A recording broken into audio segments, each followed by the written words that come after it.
padding is just still gratuitous.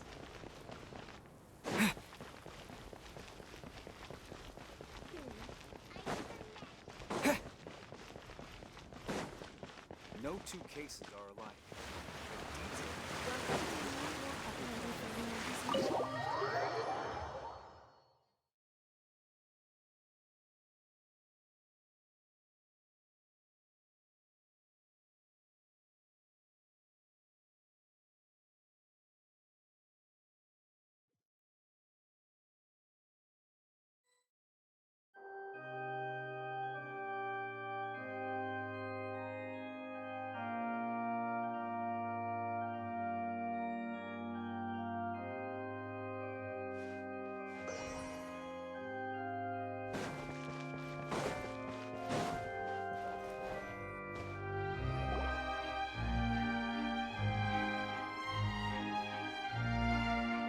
Hey, what are you doing? Quick, stop him!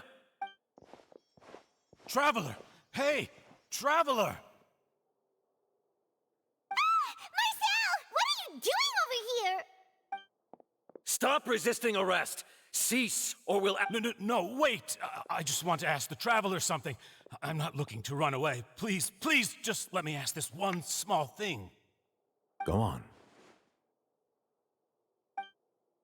Thank you. Thank you.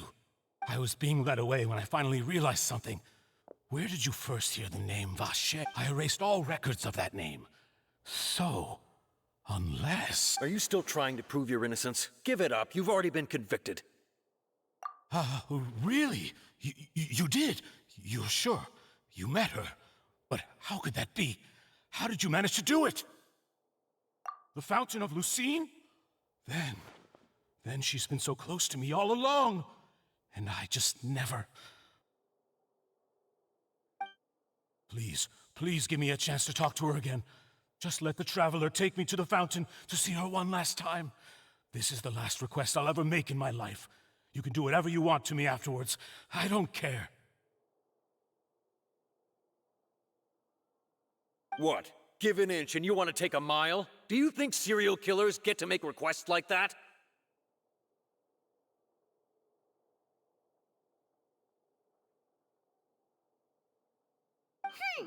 Paimon agrees. Why should we give him what he wants when he's only done a ton of super terrible things? This request, is it worth as much to you as your life? Of course! Wait, no. It's worth even more than my life. Humans. Will they betray the instinct to live just to satisfy spiritual needs? Very well. I will grant your request. Your Honor, I fear that... I will go with him. You do not need to worry about any escape. In that case, I shall leave him in your most capable hands, Chief Justice. Thank you. Thank you, Your Honor.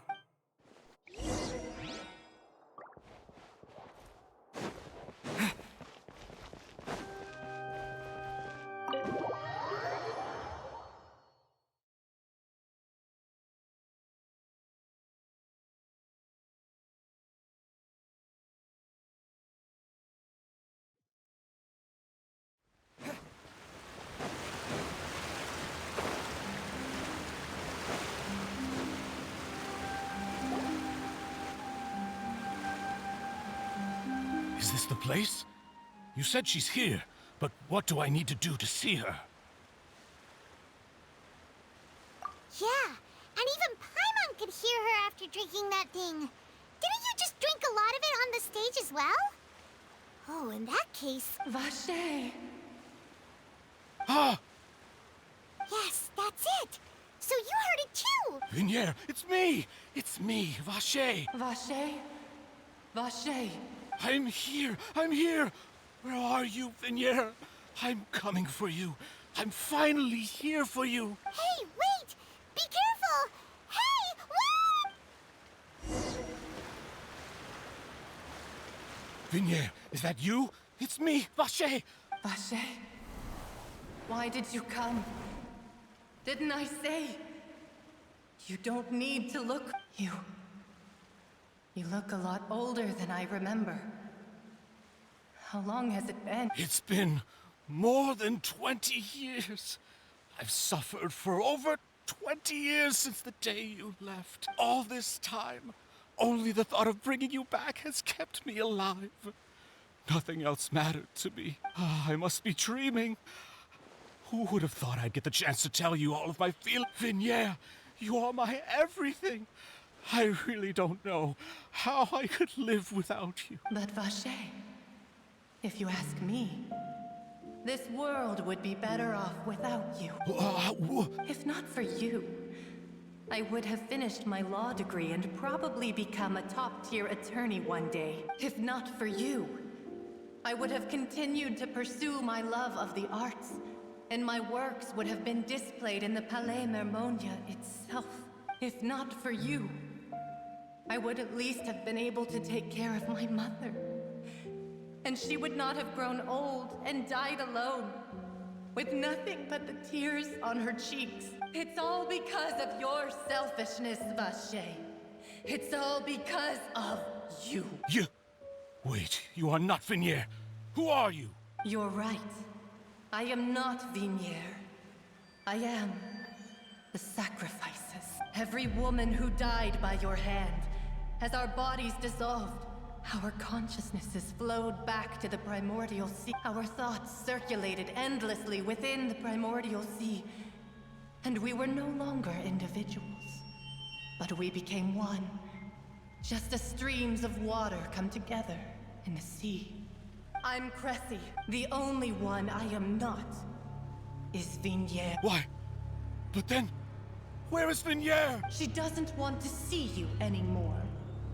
Every tendril of her consciousness is avoiding you. This is what you get for your selfishness. Your selfishness robbed us of our lives and our futures. You said time and time again that you'd do any and everything for her. But did you ever consider whether she'd want to see you do the things that you did?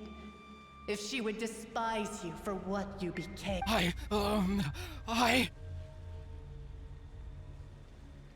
You are a liar, a heartless murderer, and a cowardly narcissist. The only thing you are not is Vignere's beloved. From the moment your first victim died and her consciousness merged with Vignere's, she has had nothing but pure hatred for you.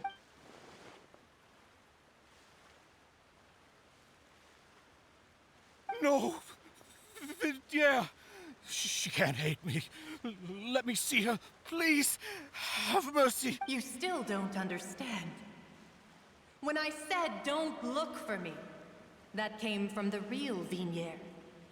She really doesn't want to see you any. But on top of that, she also said that because it's her final drop of pity for you. She said that because she knew that if you did come here, we will show no mercy to you. Vache. Vache? Vache. Vache. Vache. Vache. Drown.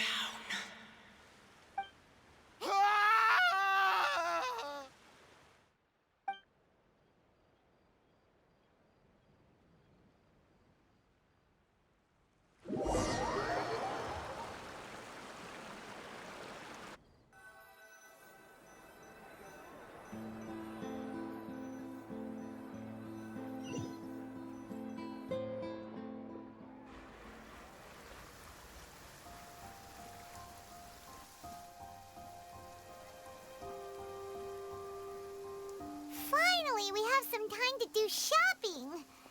Gosh, it's really been a long time since we've been able to relax. Well met, partner. I knew something great was going to happen when I woke up in such a good mood today. Even this weather can't put a damper on the demoiselle's mood. It's a pleasure to see you both again. Oh, hey, Navia! It's been a few days. Paimon's already started to miss you. Oh, now that I believe. I'm easy to work with and always bring home the bacon. Who wouldn't treasure having a partner like me? Sounds like you're really enjoying life these days, Navia. What have you been busy with since the trial? It's just been one thing after the other. I've been making non-stop trips between Poisson and the courts in Seine. everyone from Spina di Rosula organized a memorial for my father. We never held a memorial when he first died, since everyone knew that even if we held one back then, no one was going to come. This time, though, everyone in Poisson, and even many people from the court, all attended. So his name's definitely been cleared now. That's what we like to hear. It's been the dearest wish of Demoiselle all along. That blasted stubborn fool. I was right to put my faith in him. I'm so glad I didn't give up on the case all those years ago. Oh, by the way, I ran into Charlotte just after I left the memorial service. Well, maybe it'd be more accurate to say I knew she would be there, and there was no way she'd just let me go. Huh? So you know Charlotte too? The Charlotte?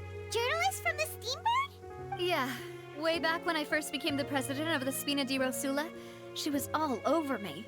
Wouldn't take no for an answer. I believe the story was called The True Heart of Darkness, Secret Tales of the Yellow Road. To be fair though, it was a really flattering feature. So, we've been on pretty good terms ever since. She was trying to lean on our friendship to get me to do an exclusive piece on the serial disappearances case. Oh yeah, she told us about that. She's always been super interested in that case, so now her wish has finally come true too. Anyway, I told her to make sure that when she writes about you guys entering the opera house with the critical evidence, that you both sound really cool. Now that's another thing to look forward to. We trust Charlotte's skills with a pen for sure. Oh, and in other news, I also took Clarand out. Oh, are you two on better terms now? While you were investigating Vaché's headquarters, Clarand gave testimony on my father's behalf. It was thanks to her that we were able to turn the tide. I wanted to thank her. I mean, there's also no point in being awkward all the time. So we took the chance to reconcile with each other. Oh, that's great. Paimon also thought Clarand wasn't actually a bad person. It's always good to have more friends. Anyway, now that the case has finally been solved, perhaps it will slowly begin to fade from the public consciousness. Oh, actually, there's still one last thing I need to do. What is it? I should pay a visit to my father's grave and tell him the truth of what happened, as well as how it all ended. And on top of that, just how much people still look up to him, to this day. Miss Navia. Indeed. We want to go too. We also think Callus is a really admirable person. Sure thing. I'd like you two to share the moment with me. After all, without you, there might not have been such a positive ending. And in that case, everyone, let's be off. Considering the recent weather, we'll be lucky if we can reach Poisson before dark. Yeah, you're right. It's been raining non-stop for a few days now.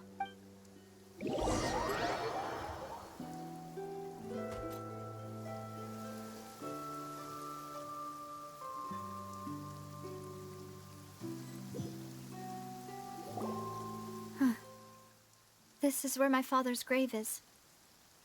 To be perfectly honest, even I haven't been back here for a long time. Huh? There's someone there already. Wait. That figure. Isn't that Neuvillette? Why would the Chief Justice be here? Huh? Navia? My apologies. I should have asked before coming to pay my respects. Don't... Sorry about that. Oh, I was trying to say there's no need for you to apologize. I wanted to show my father how much I've grown. But still, I doubt I've grown to the point that even the Chief Justice would feel compelled to apologize to me over and over. In that case, You really could use some pointers on understanding human emotions, Monsieur Neuvillette.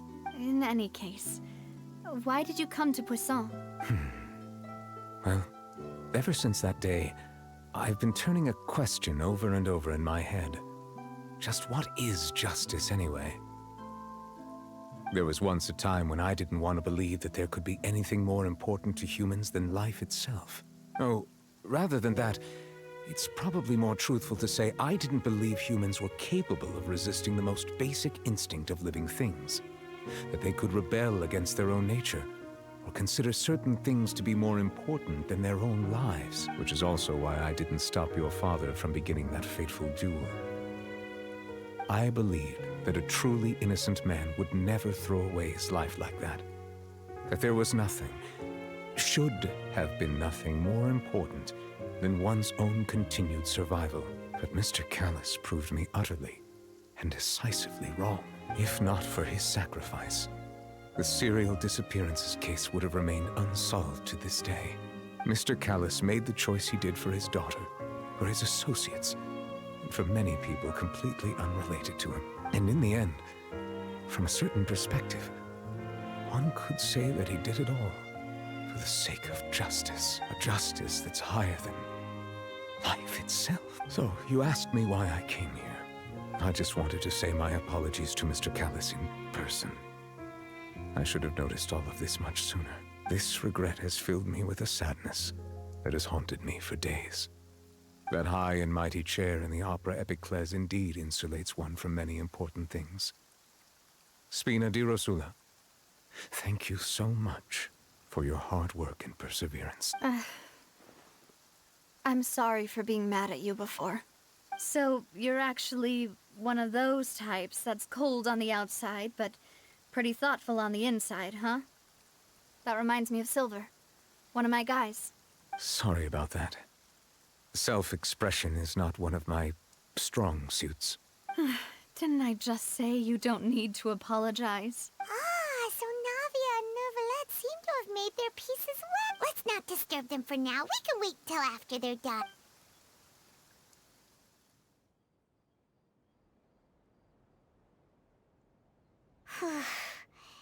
Paimon's never paid respects at someone's grave before.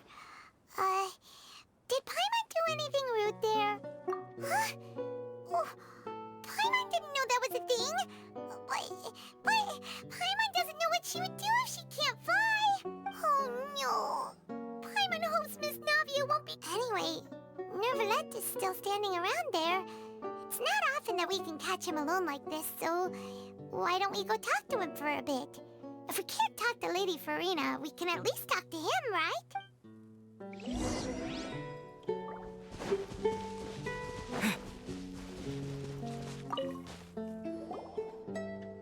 Oh, it's you two. Did Miss Navia invite you to come pay your respects to her father? Mm-hmm. We ran into Navia on the streets today, so we just followed her here. I see, I see. Then is there something that I can help you with? Well, it's pretty hard to run into you like this since you're usually super busy. So we figured we could try to ask you a few questions, if that's okay. Please feel free. Though outsiders, you helped us solve one of the greatest mysteries in Fontaine, and it would be my pleasure to return the favor. So, at court, the bad guys referred to that special water as water from the primordial sea, but what is it really? Truthfully, that name is already quite accurate. I can only surmise that Vacher and his ilk only learned of its nature and existence after extensive research. There used to be a special sea on the surface of this planet. The nature of its seawater was rather different from that of the sea we know today. Most of Tevat's life forms were first born in that special sea. You could say it nurtured much of the life on this planet. Huh. So it really was where everything began. It makes sense to call it primordial then. But today, the primordial sea no longer exists on the planet's surface. What Vacher discovered must have been some kind of special case, or a remnant from a truly ancient age. Huh. So that's how it is. Oh, you really know everything, Monsieur Neuvillette. But if that's the case, then why would people, at least people from Fontaine, dissolve in that kind of water? Indeed. Why would the primordial sea, which was known to engender and nurture life, suddenly reverse itself and devour life instead? To be frank, that also doesn't match my understanding of this world and its laws. There must still be some unknown secrets around the people of this land. Is there anything else?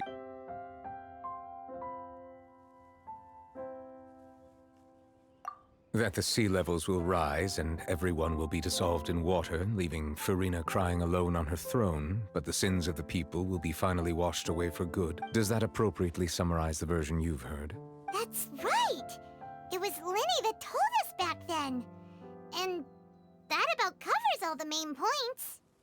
Yes, up to the present, I think we reached a point where we have no choice but to confront this prophecy directly. Rumors have it that this prophecy is rooted in the last words the former Hydro Archon left to the world before she passed away. A prophecy?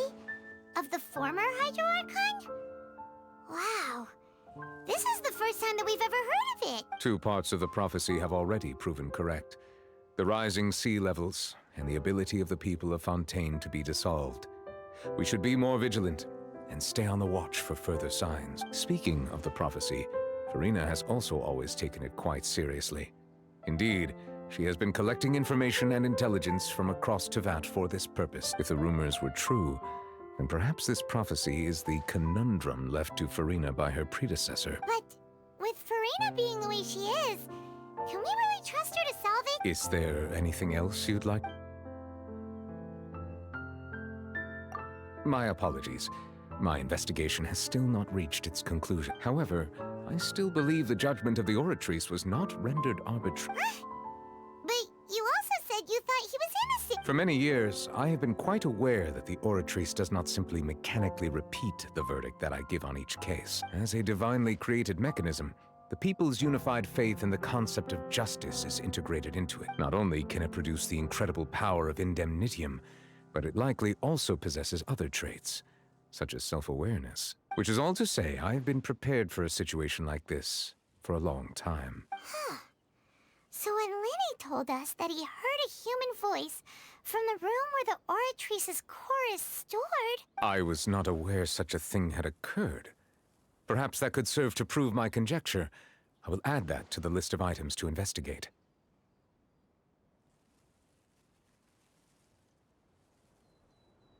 In any case, I am inclined to believe that the Oratrice does have a methodology all its own. We just do not have enough information. Based on Farina's reaction, I doubt even she had any idea what was going on. She managed to bluff her way through it, though, with her time-tested twin tricks of bravado and drama. While we do intend to get to the bottom of this, for now, we regret to say that the Fatui Harbinger will just have to bide his time in the fortress of Meripede. If we did incorrectly convict him of crimes he did not commit, we will most certainly compensate him to the fullest extent allowed by the law. If you ask Paimon, the only compensation he'll want is a no-holds-barred fight with you. Is there anything else you'd like to ask me about? Your sibling, another blonde-haired traveler. I'm sorry, but I've never seen anyone who matches that description. If she ever stepped foot in Fontaine, I'm sure she followed our laws to the letter, and had no reason to appear on the stage of the opera epic. Is there anything else? Very well. It was my honor to provide you with what answers I could. I very much enjoyed conversing with you. It will soon be time for me to leave this blissful tranquility behind, and return to Palais Memonia. You really are super busy, Monsieur Neuvillette. Paimon thought you only came here to pay your respects today because you had the day off. Crime and villainy do not have the day off, and so justice must work around the clock as well. This is merely the nature of a justice's work. All right, you've got a point, huh? Paimon just noticed that the rain has stopped.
Ad Astra.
Yep, here's the room, and it's empty and waiting for us as promised. Now that the serial disappearances case has been solved, no one's going to come after us for anything. Even without Silver standing guard, we can just completely Why don't we stay and rest up here for a while? Even machines and fun. Oh, come on! This place isn't that bad. Oh, remember that detective story Paimon read before? Well, the author is about to release a new book, so Paimon wanted to buy it as soon as it came out and have a quiet place to read it. Yippee! Then it's agreed. Come on, let's get some sleep. We'll need to be up first thing in the morning to get in line and buy a copy.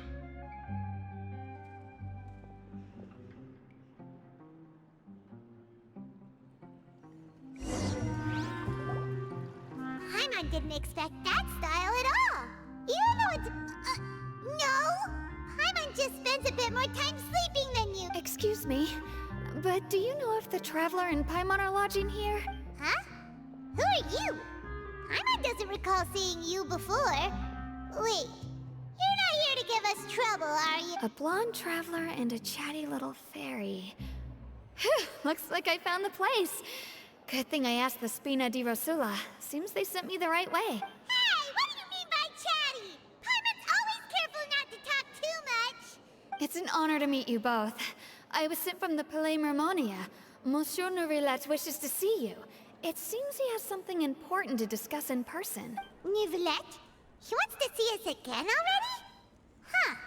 We talked so much the last time we met. Has something happened since then? I am not privy to the details.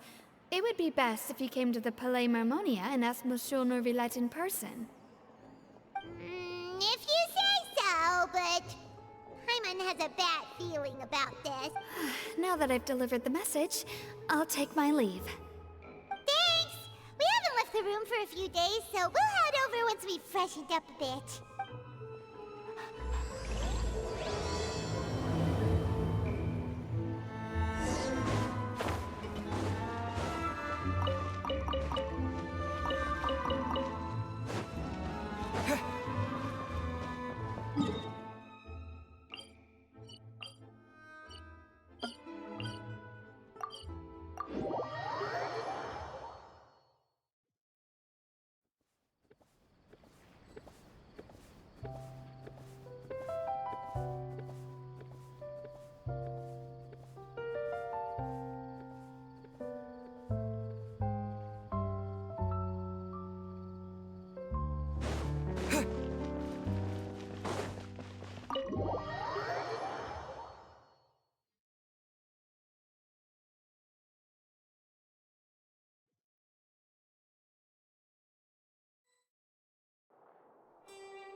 Why were you just standing there? You daydreaming or thinking something over? Yes, I did send someone to fetch you. But as for what I'd like to discuss next, well, I still have some reservations. Given that we've already made the trip here, you should just tell us. Bet you need us to help you with something, right? I do indeed have something I'd like to ask you to do. However, you should wait until after I tell you the details, then decide for yourselves whether you'd like to help or not. The situation is this.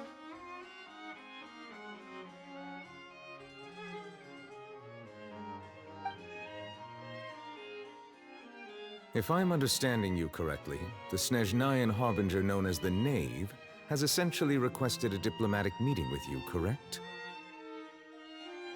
I heard that she was originally from Fontaine, but for her to suddenly arrive here and abruptly request such a meeting like this, I sincerely advise you to refuse her invitation outright. I'm sure you're aware that her purpose is most likely related to Child's recent predicament. We convicted one of the Snezhnayan Harbingers in a court of law, but we have yet to provide any form of detailed report on the matter. This does indeed provide an opportunity for Snezhnaya to put pressure on us.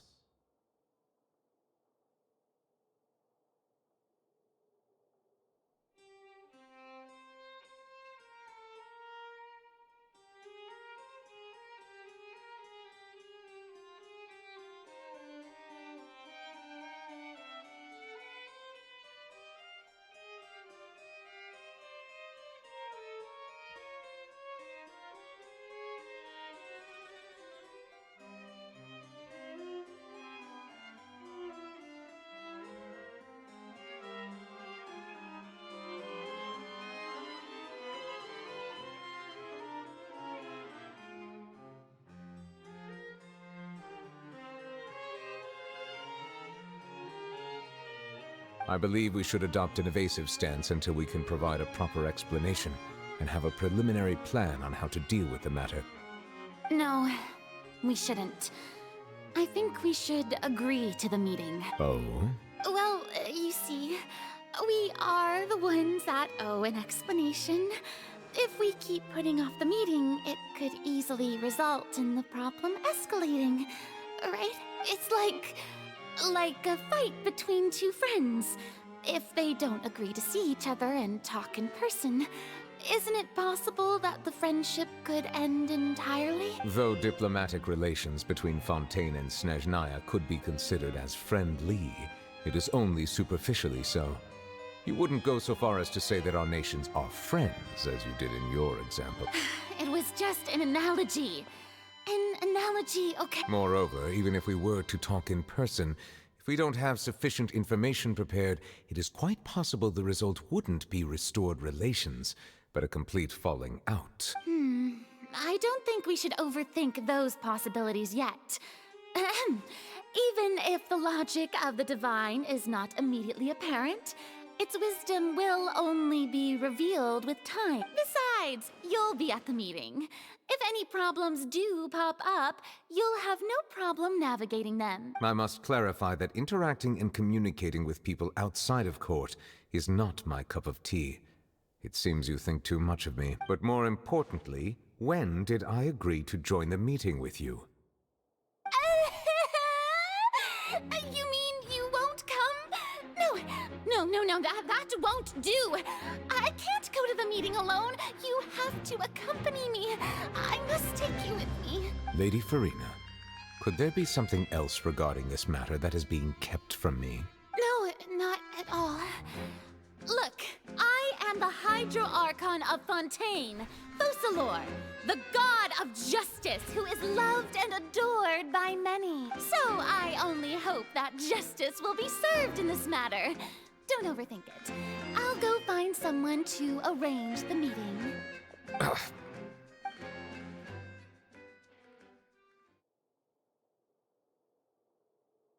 Though it could officially be considered a diplomatic conference, I prefer to see our meeting today as an ordinary tea party. I assume you see it the same way, Miss Farina?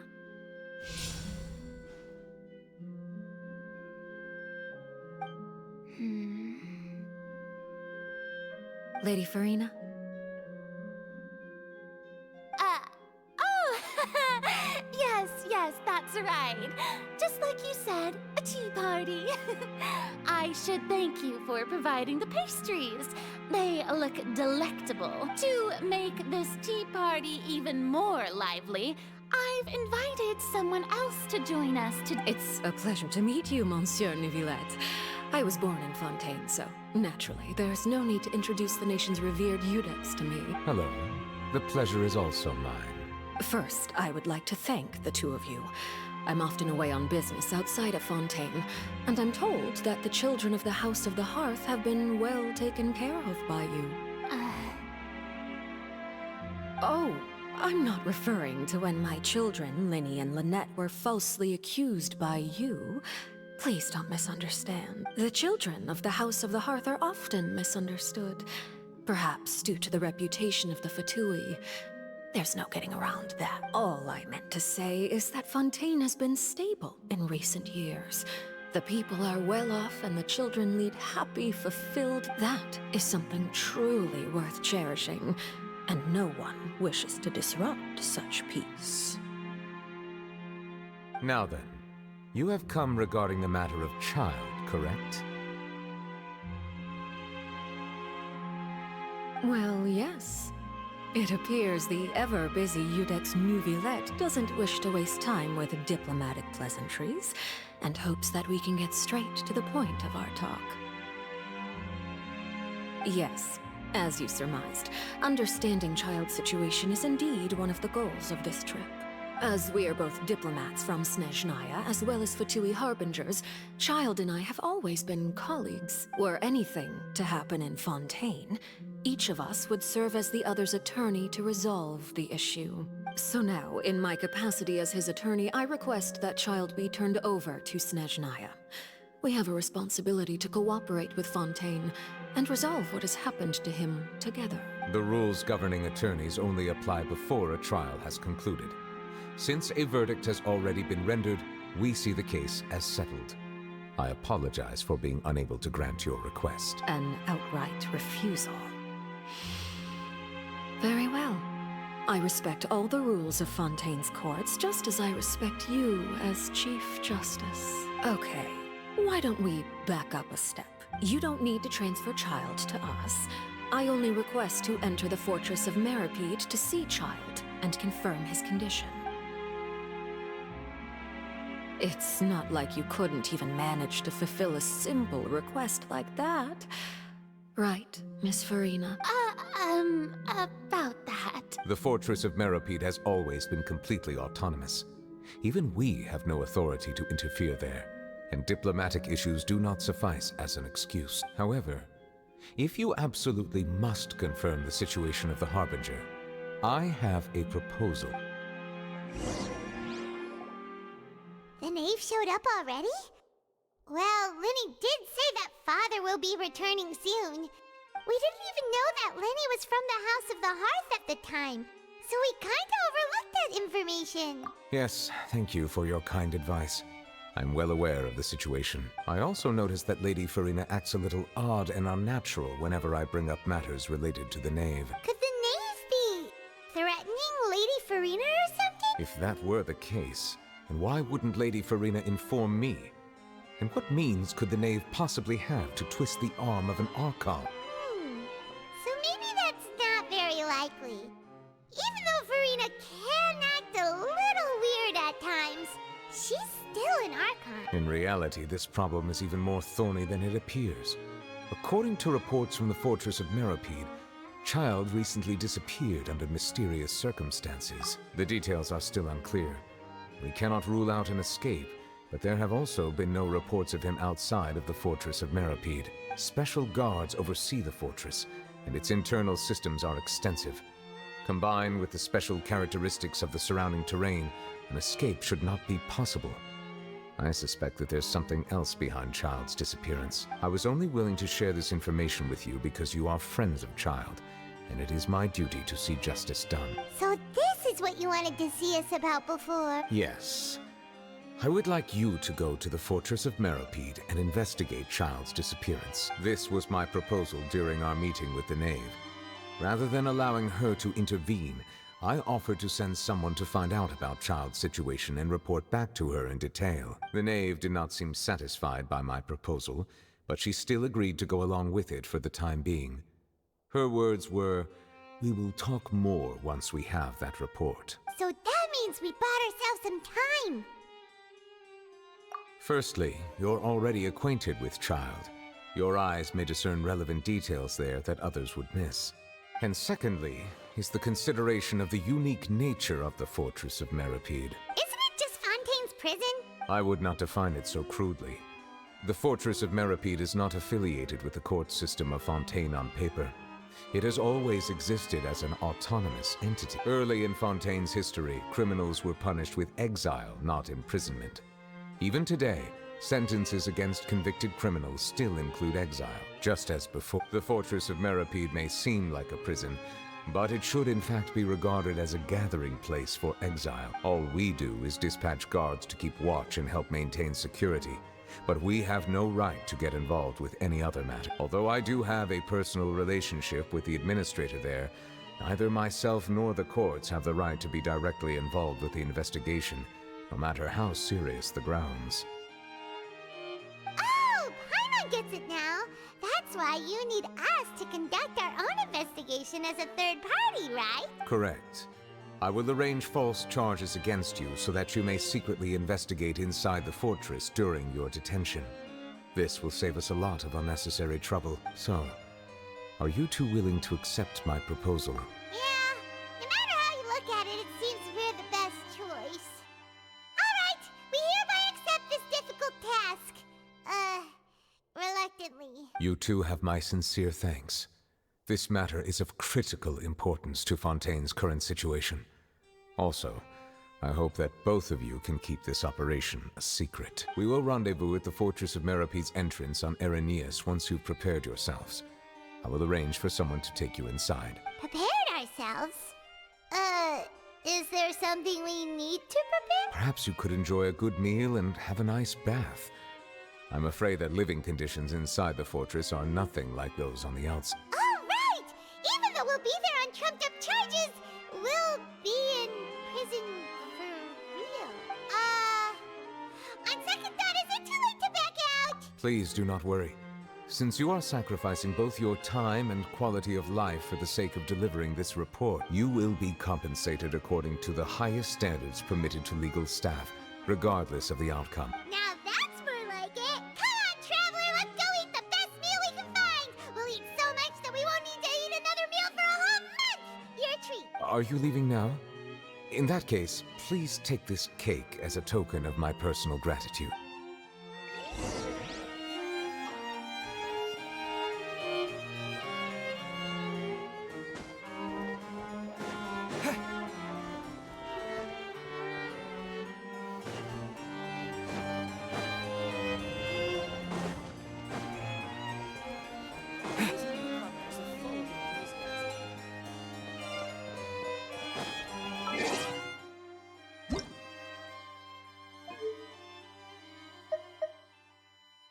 Paimon coming in! Paimon coming in! Is this level okay? Can you hear Paimon?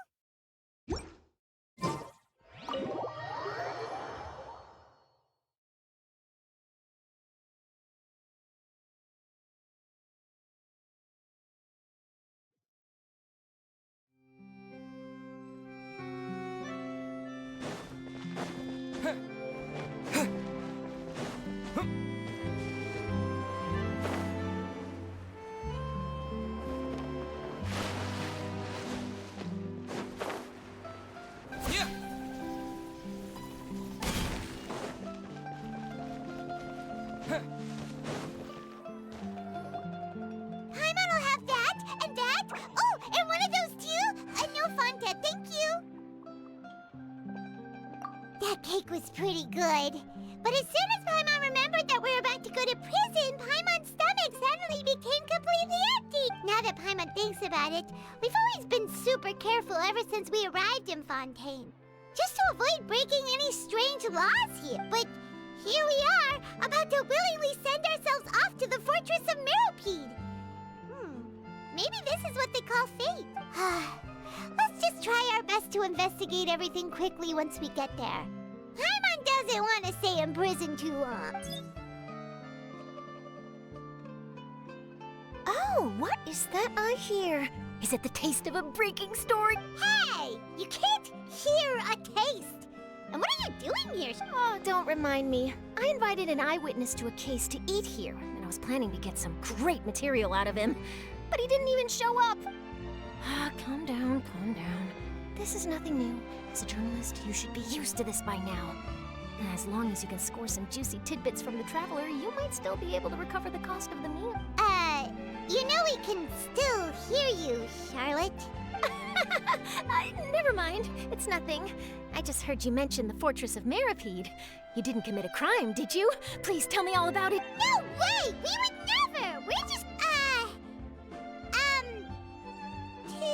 Oh no, Paimon almost forgot that Neverlet told us to keep it a secret!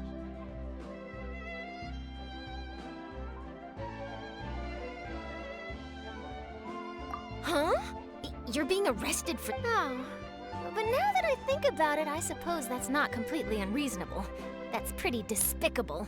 Almost as offensive as committing theft. You mean Paimon really did something that serious?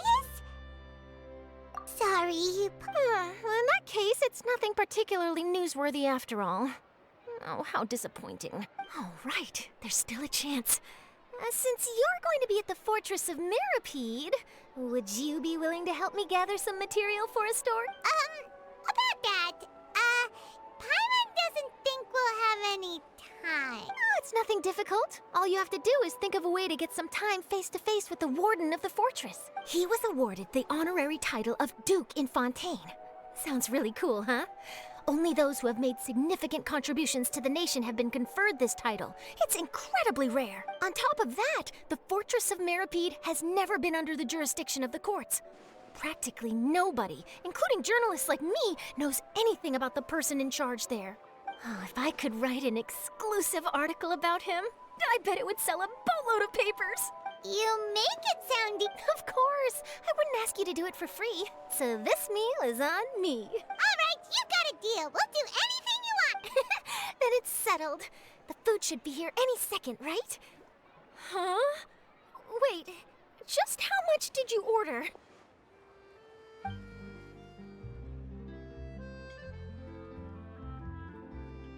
Oh, Paimon's so full. I had no idea you could eat so much. That didn't go according to plan. Please, please, don't forget about the material for my news article.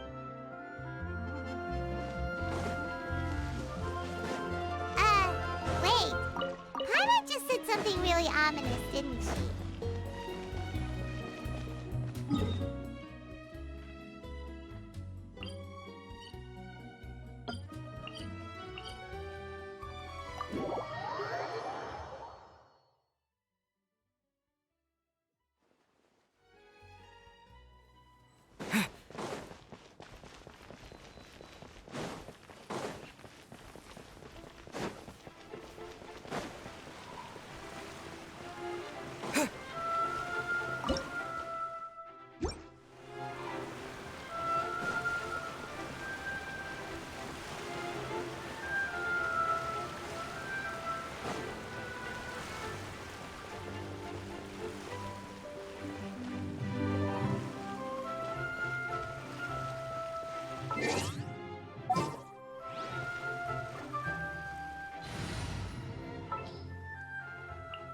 Long trip ahead? Mind the wind.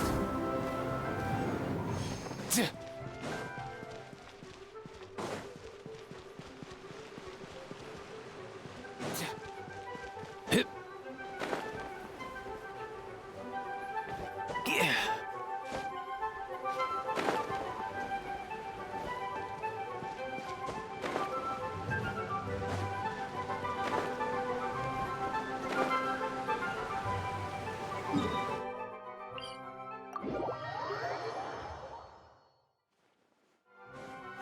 Easy now, Kakuku.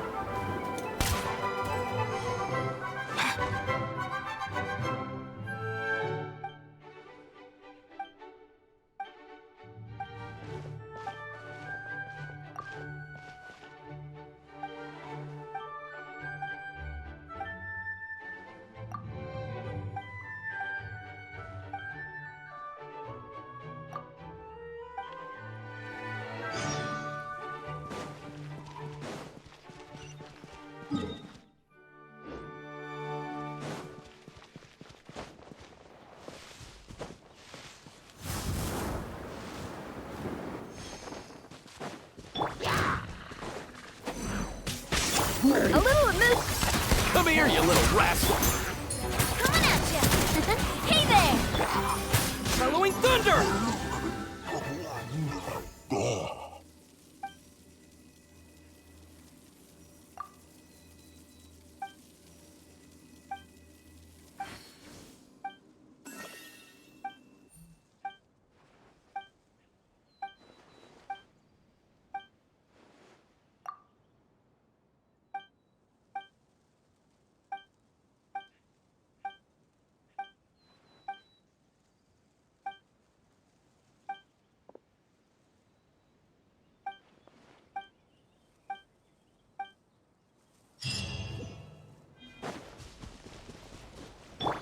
Easy now, Kakuku.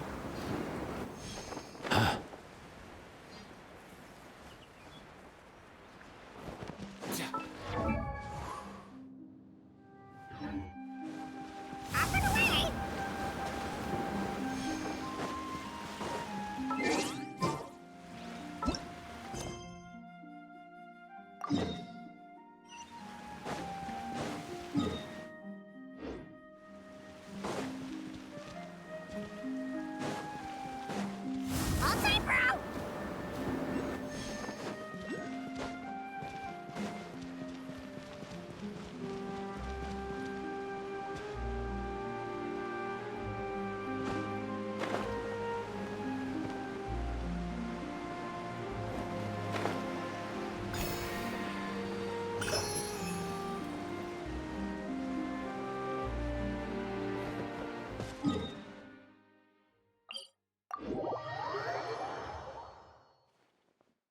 Mind the wind.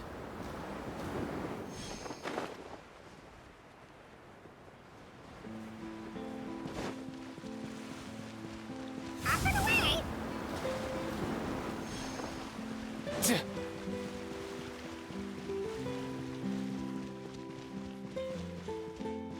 Let's go.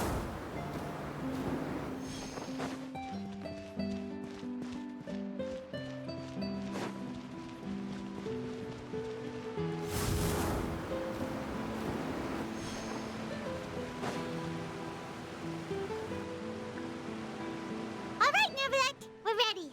You have come, just as promised. Yes, this is the one and only entrance to the fortress of Meripede from Irenaeus. Careful. You may want to step back a bit. Whoa! So you have to go down from here? Is the prison underwater? Utilizing both the barrier of the water as well as the fear humans have of the depths, the fortress of Meripede is naturally the perfect place to confine and guard But do not worry. It is not nearly as frightening inside as you may think. You will see for yourselves once you are down there. Paimon hopes you're right. Don't know about you, but just thinking about being at the bottom of the sea like that gives Paimon the heebie-jeebies. Oh, and there's one more thing. I mentioned that I have had personal dealings with the administrator of the fortress, Writhsley. He's a very shrewd fellow. Yeah, we heard about him too. He's that Duke, right? Correct. He is the highest-ranking manager of the underwater prison. Even though you are going there to investigate at my behest, it would behoove you to avoid any confrontation with him or any of his subordinates. The Duke rarely ever leaves the fortress of Meripede, but that does not mean he is not privy to all that is happening inside and outside the fortress. He is quiet, but not unaware, so please bear that in mind. All right, that's about all the time that we have to talk privately.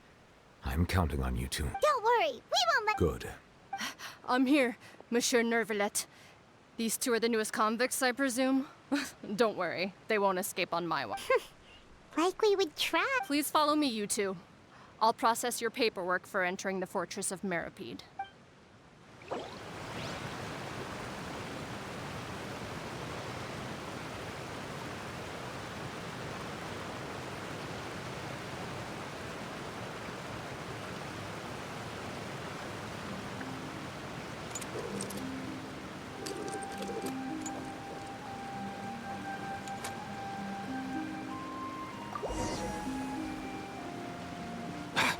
Yeah.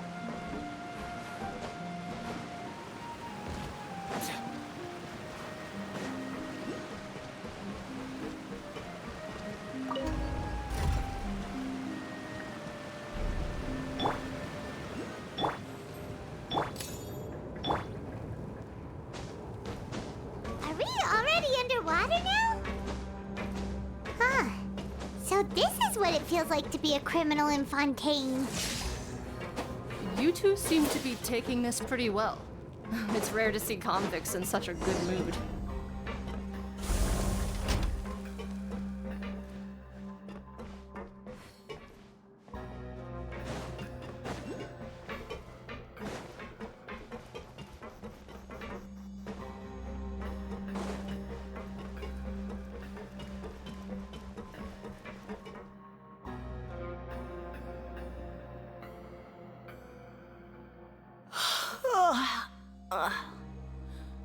Oh, it's you, Madeline. Why'd they make you make the trip down here today? Monsieur Nervalet personally requested I escort these two convicts. I suppose he was concerned others might not be up to the task.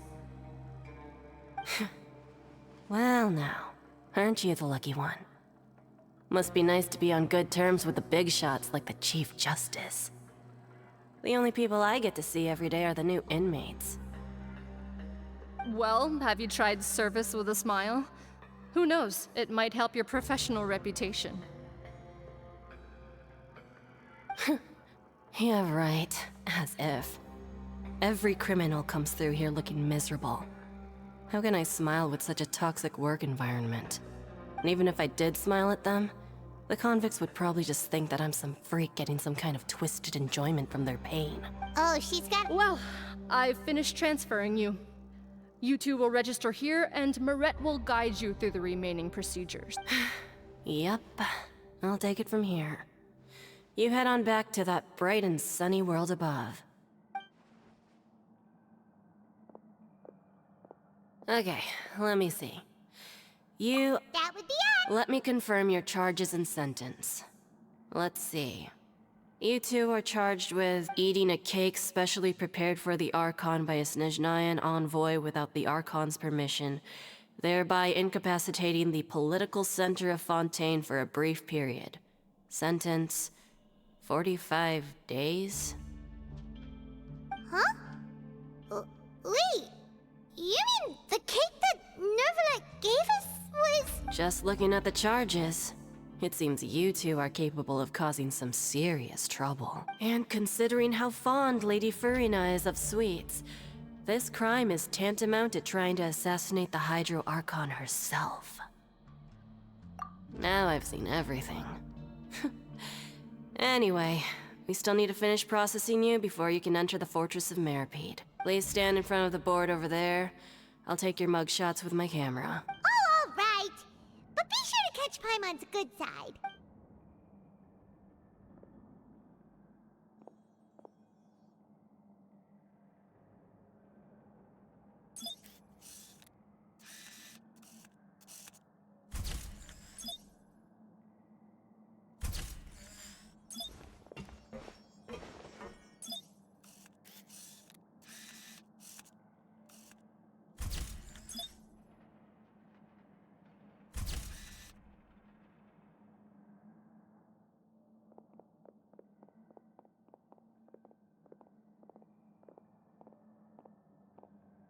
And we're done.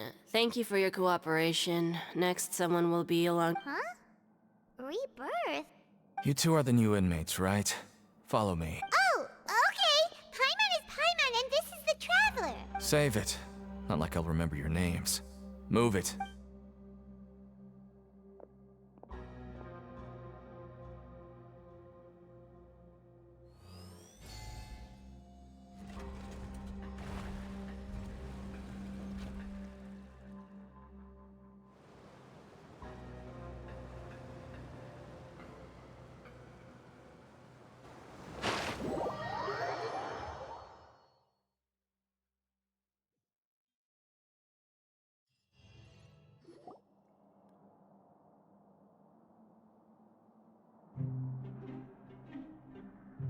So, are you one of the guards here?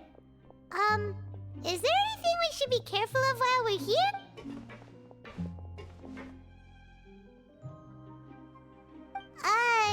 Did Paimon already ask something she wasn't supposed to? Why should I tell you anything? What's in it for me? This is exactly why I can't stand you fish. I wouldn't even be doing this if it weren't for the credit coupons. credit coupon. Alright, seeing as you're not the annoying kind that's getting dragged in here crying and blubbering, I guess I can tell you a few things. But next time, it'll cost you some Mora means nothing here. Here, we use credit coupon. Coupons can get you almost anything in the Fortress of Meripede. Desires? Fulfilled. You want power? No problem. Coupons can even change fate itself. So, credit coupons are a currency that can only be used here? It's not as simple as that. Like Moret said, everyone gets a chance at rebirth. No matter how much money or power you had before, it means nothing once you set foot inside the Fortress of Meripede. You have to start over and earn your coupons. Everyone starts from the same place, and you have a chance at a new, less terrible life. I guess that's the real purpose of the coupons. They symbolize true fairness and true justice. And this is also exactly why so many criminals choose not to return to the outside world, even after they've served their sentence. Oh, so that's what the Fortress of Meripede is like. Huh. Paimon was under the impression that it'd be more like a prison. It certainly ain't all sunshine and roses here, but it's also not the worst place to be. You'd better take a good look at the scenery now. It'll be the last chance you get for a while. After being away from the sunlight for so long, even the terrifying depths of the sea start to feel like home. It just stops feeling oppressive, you know? Oh, I'm actually an inmate like you two. Welcoming newcomers is a job I've picked up to earn some extra coupons.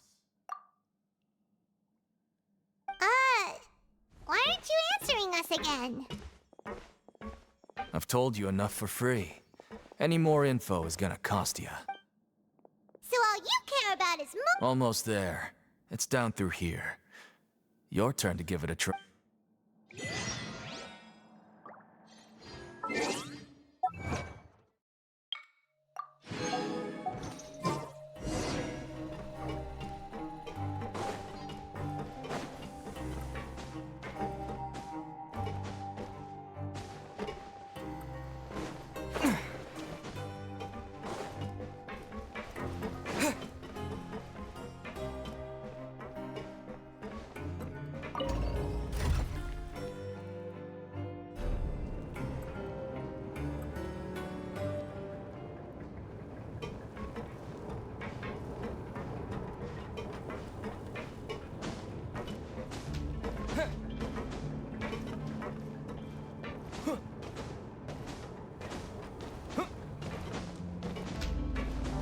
So, we're going even deeper now?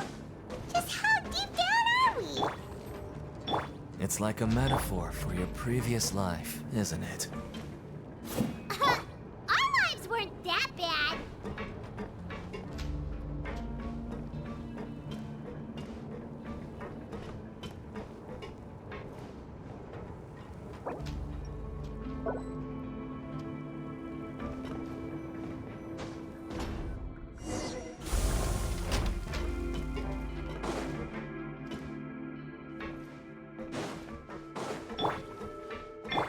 Mind the wind.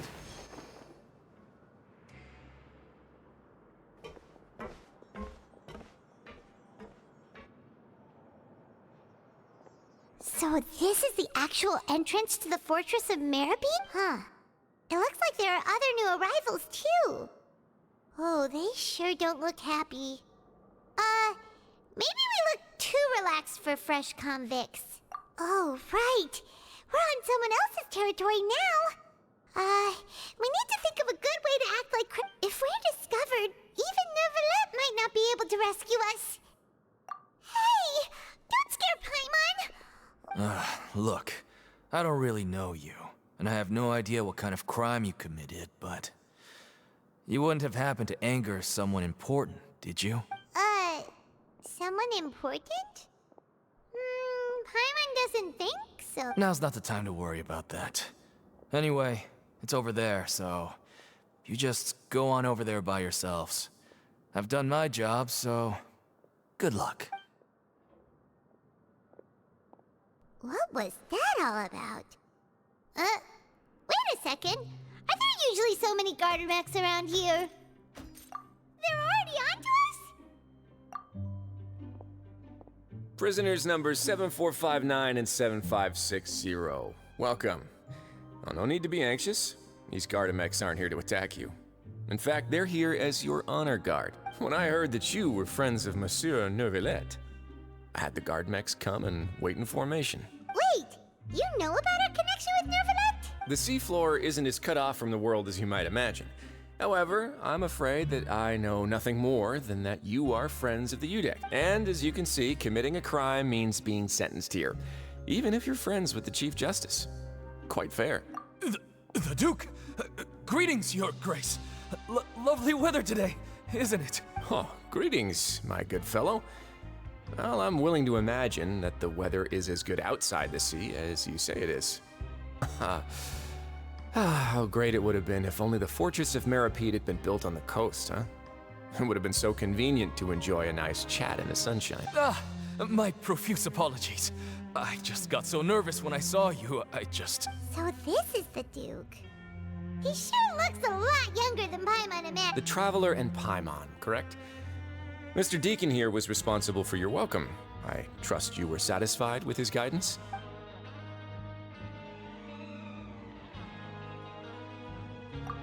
Outstanding. Well, Deacon, I recall we discussed fate during our last work meeting, I believe that fate will reward all those who take every aspect of their work in life seriously. When you return to your bunk, you'll find the guards have issued some extra credit coupons to you. Oh, thank you. Thank you, Your Grace. Oh, and you too. I can't believe you gave me such praise. If you need anything in the future, anything, please, come find me anytime. No credit coupons necessary. Well, I believe that concludes the introductions. We've already taken enough time here. Deacon, if you would. Yes, Your Grace. I'll take my... Please, follow me. To make you feel more welcome, I'll show you around the various facilities of the Fortress of Meripede. I hope it'll help you adjust to life here. He's going to personally give us a cure? Huh. Paimon can't figure out what this guy... No wonder Charlotte's so interested in him. He's one of those mysterious types. Alright, let's keep up with him.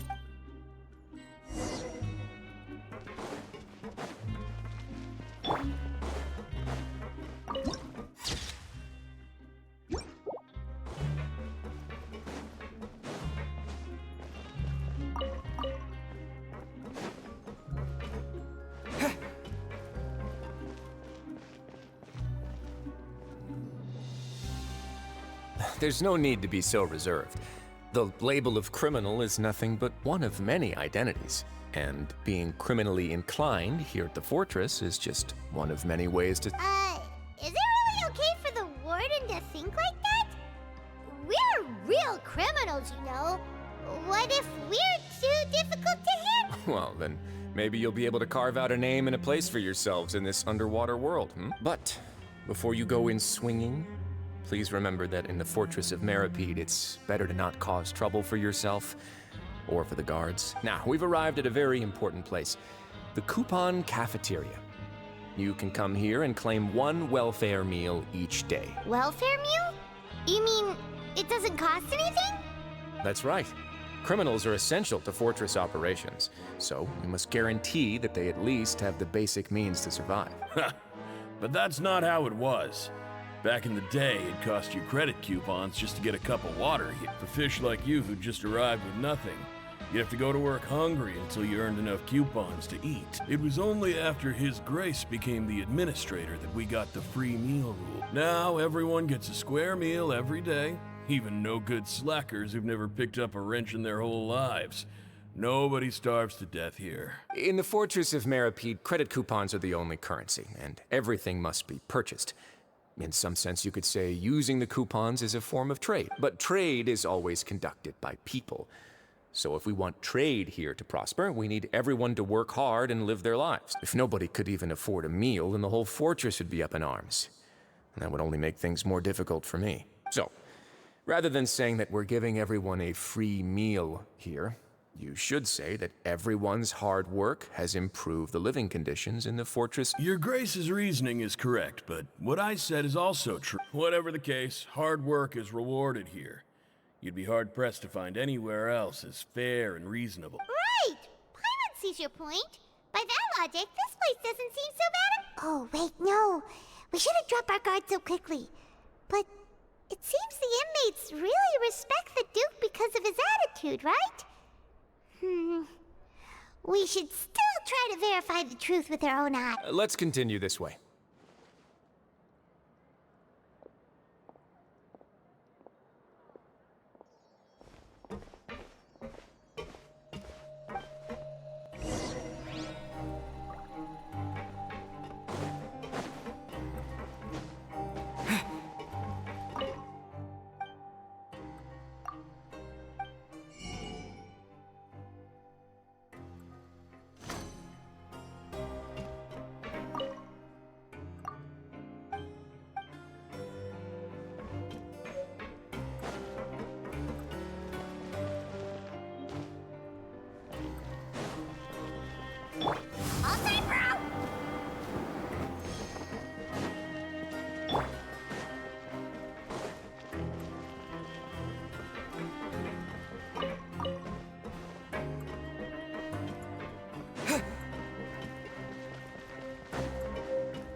This place is known as the Pancration Ring.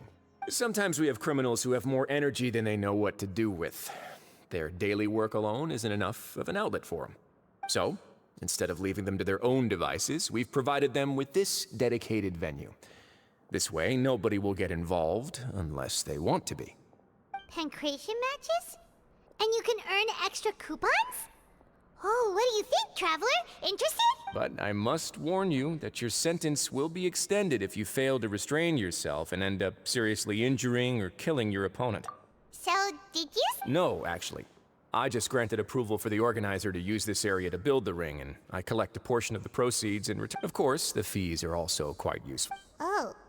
Do you mind if we ask? Sure.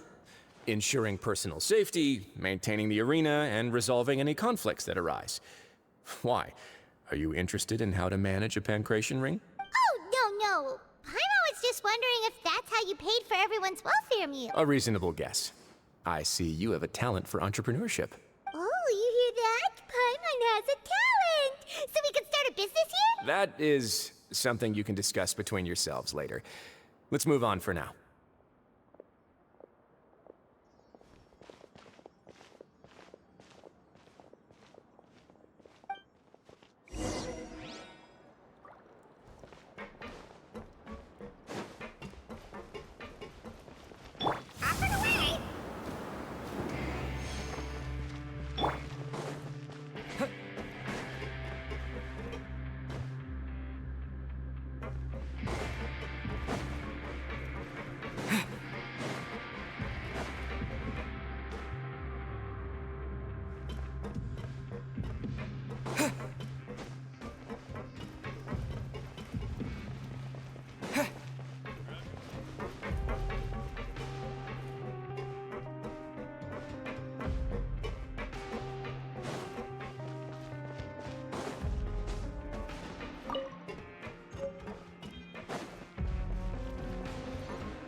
Mind the wind.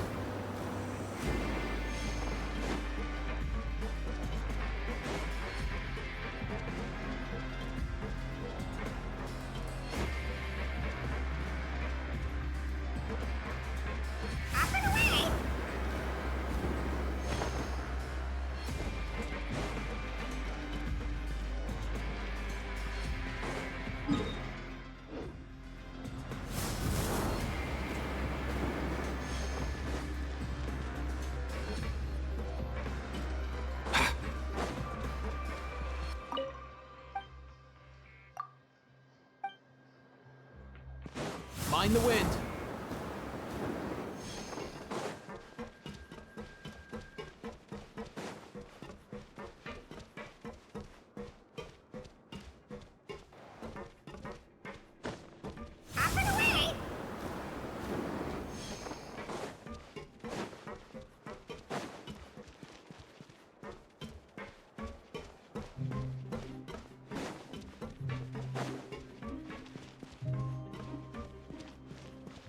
Let's go!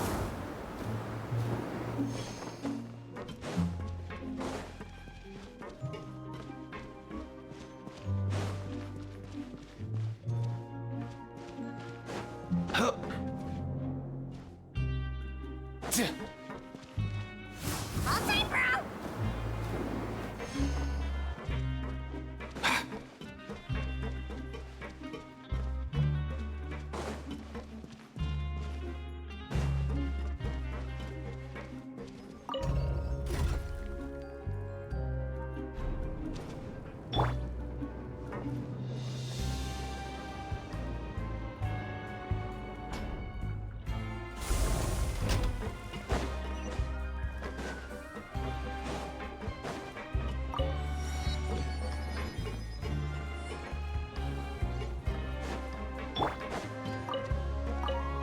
Mind the wind!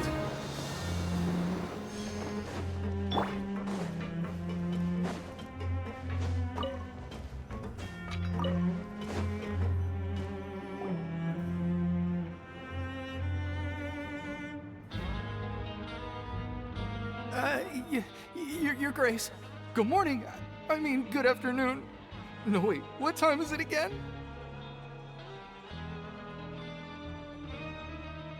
What time indeed? Time waits for no one, so it's best to keep an eye on it. My apologies, Your Grace.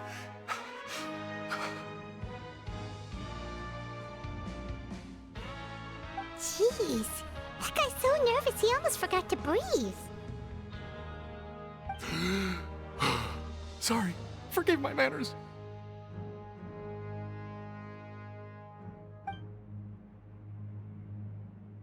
These are the dormitories, which is where inmates sleep. The guards will inform you where your bunk is later. In the Fortress of Meripede, criminals usually spend most of their time in either the production zone or the sleeping areas. The production zone? What does it produce? Is that where we'll be working?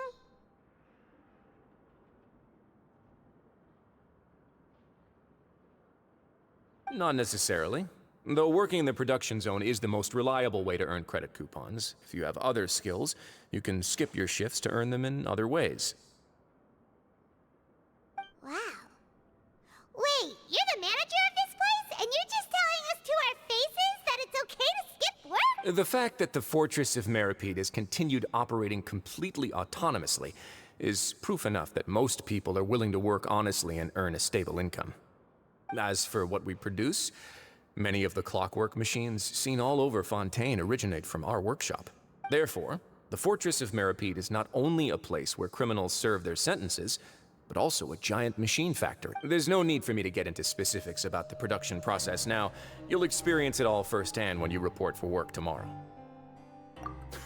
Let's move on. The tour continues over this way.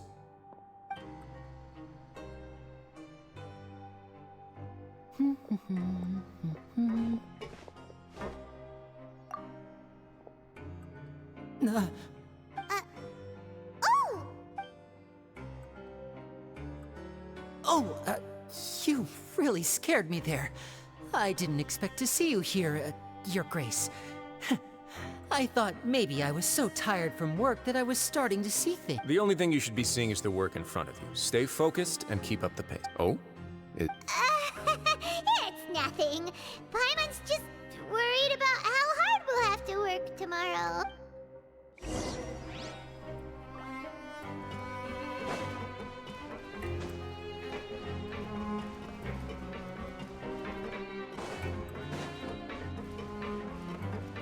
Take this! All time, bro!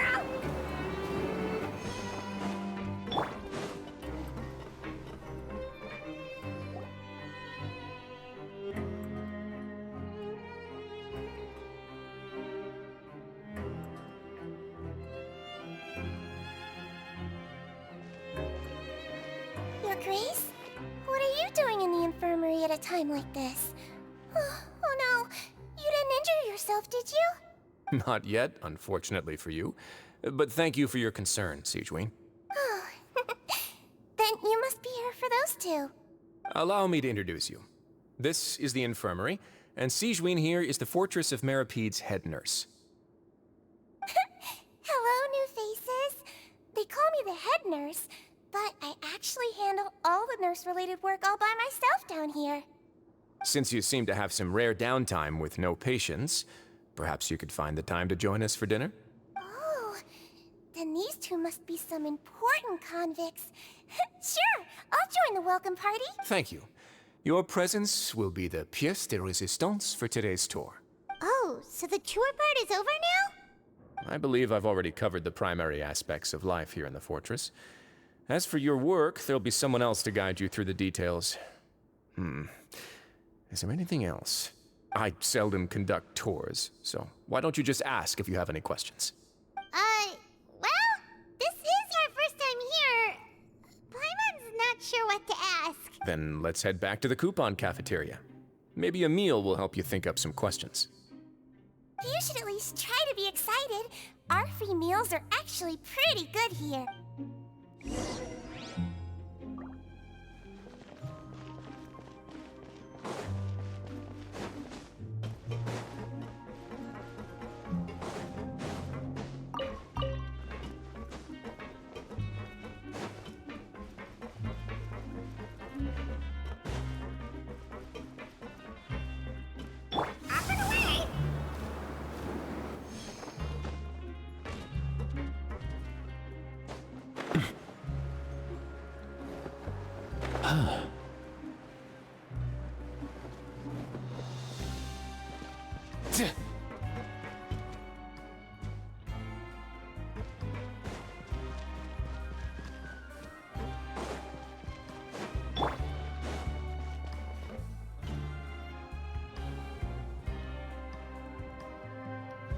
What do you think of the food? Does it meet your expectations? Wow, it looks delicious! Neverlet made it sound like living conditions in the Fortress of Meripede wasn't very good. Who would have guessed that criminals get to eat tasty food like this every day?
meal box that only super lucky people manage to draw? Seems like you two are quite fortunate. It actually has nothing to do with luck in this case. I had a word with Walsey, so you didn't have to draw lots like everyone else. Oh, you mean the meals are random? Yes, what you get to eat depends completely on your luck. You could say that it's a distasteful little game that Chef Walsey likes to play here in the cafeteria. Paimon knew it! If criminals got to eat tasty food like this every meal, the crime rate in Fontaine would skyrocket for sure. Excuse me, did I hear you mention Nervulette just now? I've been wondering how he's doing. Is he busy with work? Has he been taking care of his health? He seems healthy no matter how you look at him. But he works so hard all the time, so it must be really tiring. Sounds like he hasn't changed a bit. Looks like you can stop worrying so much, Sigewinne. Oh, that's good. But I still feel like it's been too long since I've heard any news about him. No news. Maybe next time I've got something to discuss with him, I can invite you to accompany us. But isn't the Fortress of Meropide independent from Fontaine's court system? What do you two have to discuss? Well, we provide all kinds of mechanical products for official use, and some essential goods have to be obtained from the overworld, so we naturally have to stay in touch about this and that. Monsieur Nervulette's character is unimpeachable. No matter the question, you can discuss it openly and freely with him. Talking with him feels quite effortless. In light of that, I am quite willing to go out of my way to show respect and accommodate him. In fact, right now, I'm treating you two as guests invited by Monsieur Nervulette. But unfortunately, I can only do so until the end of this meal. After this, you two will just be inmates here. You're very welcome. Well, your new life awaits.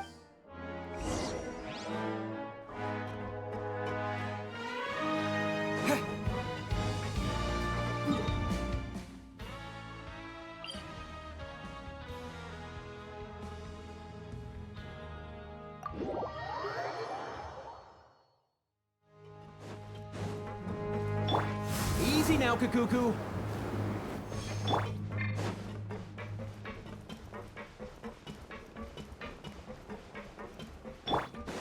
Let's go.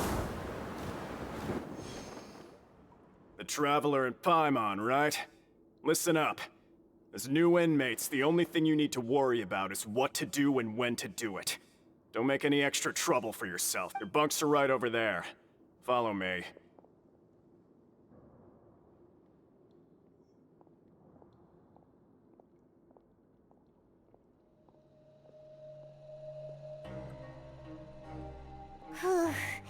So this is where we'll be sleeping from now on. Oh, Paimon can't believe this! The days of staying home and reading detective stories are like a dream now. By the way, Traveler, we saw a lot of things worth investigating just now. Even though the Duke didn't say it too directly, judging from what he said at the end, it seems that he was only welcoming because we know Nervulette. We are criminals, and Paimon did eat that cake, but we're actually here to help Nervulette. Is it possible that he knows we're here on a mission? Or is Paimon overthinking things? Yeah, Paimon thinks so too. He probably knew why we came here from the very beginning and intentionally wanted to send us a message. Maybe something like, "Hey, I have my eyes on you, so don't try anything." Yeah, you're right. It's not like we can go back to Nervulette empty-handed and say, "The Duke looks scary, so we gave up." And besides, the Duke said that he was willing to go out of his way to show respect for Nervulette, right? So, we at least need to try.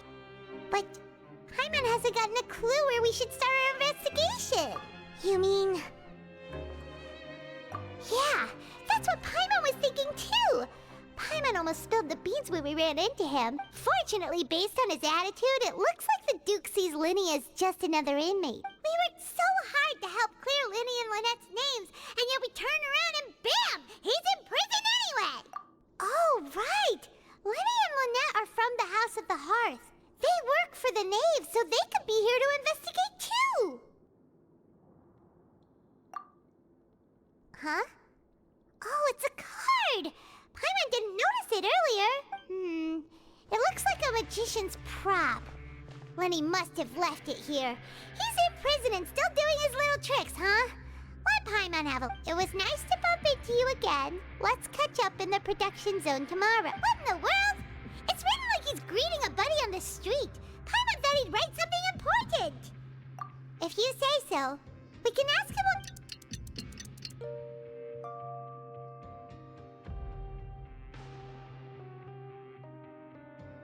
Hey, you're finally awake! Well, it's Paimon's first day as a prisoner. Last night, Paimon dreamed about getting interrogated by the guards until Paimon told them everything, and then Paimon woke up. Hey, come on! It's just a dream, okay? Paimon wouldn't really squeal. Maybe. Hey, lazy bones. What are you still doing here? If you don't want to starve, then get yourselves over to the production zone.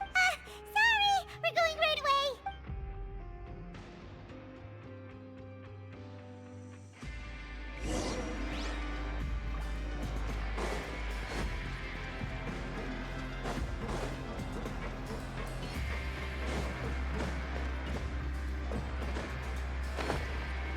Here! Mind the wind.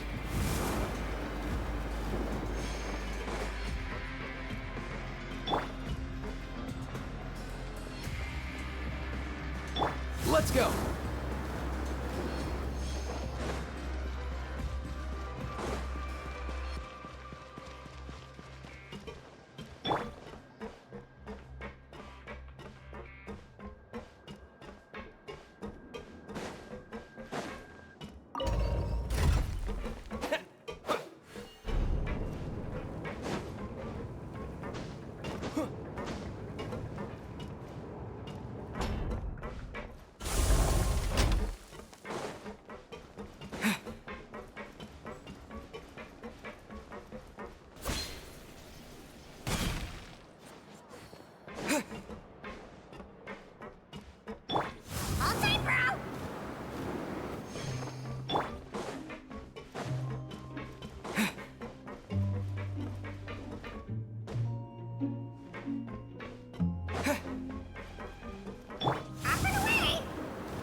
Easy now, Kakuku.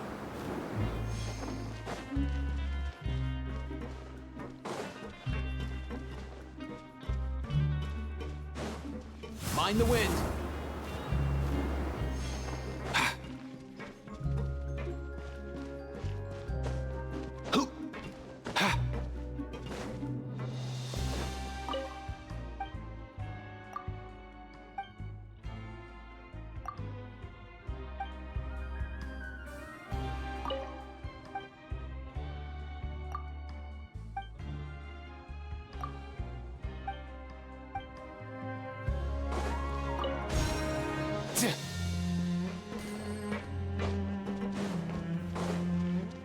Easy now, Kakuku.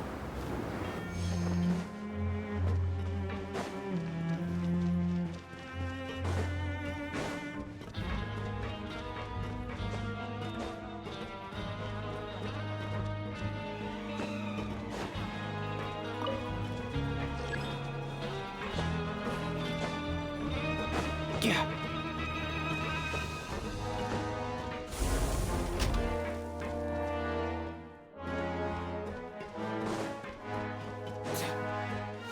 Easy now, Kakuku.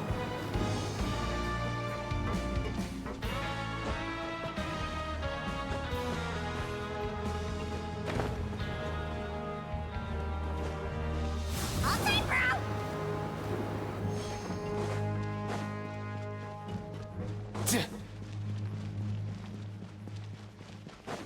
Let's go.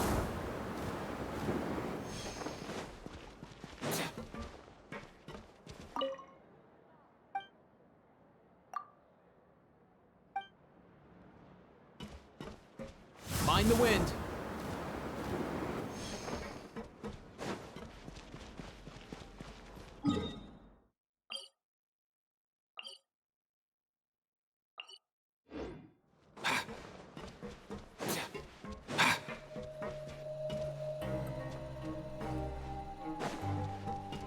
Let's go.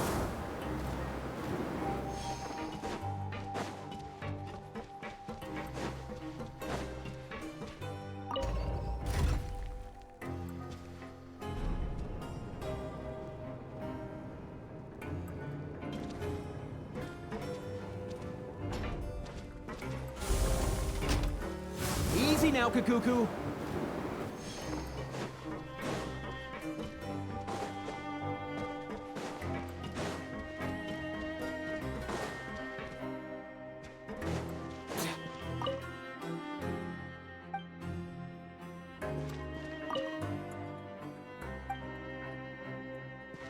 Easy now, Kakuku.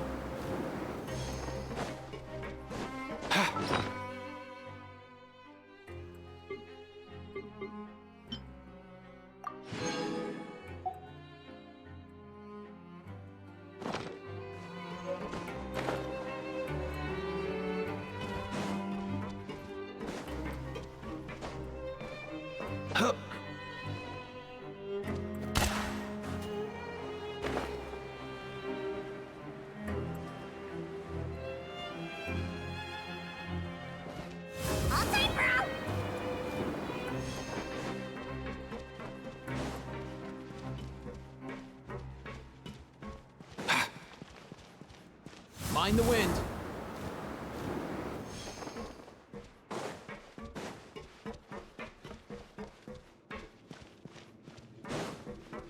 Up and away!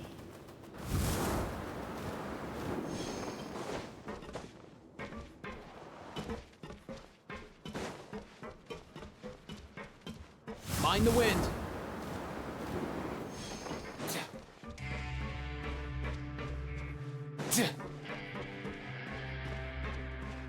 Let's go.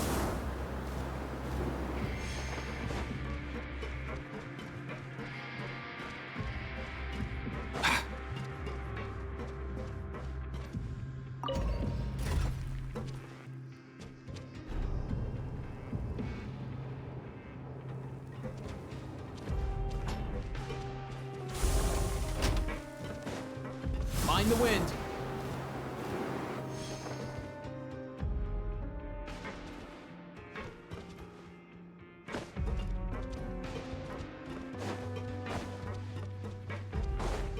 Let's go.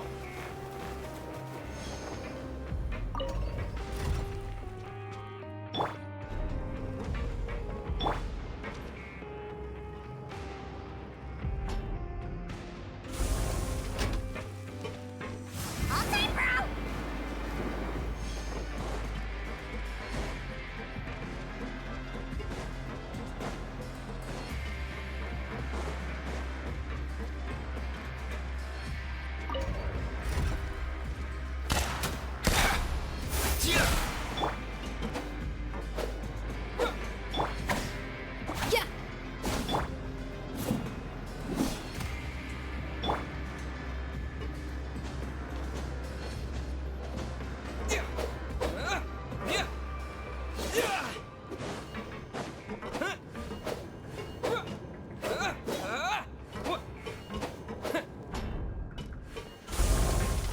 Yeah. Mind the wind.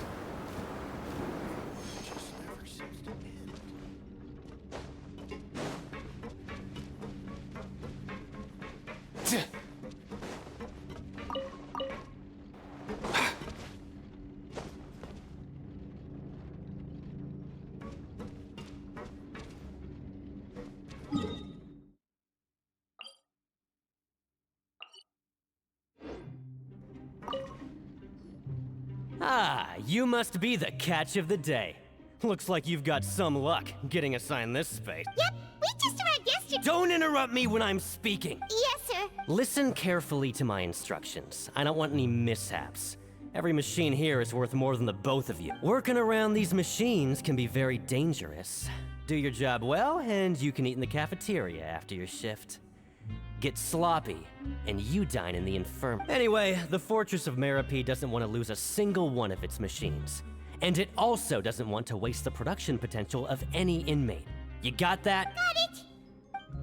Your job is to use the machine over there to process widgets. Watch carefully, and make sure you step on the pedal at the right time.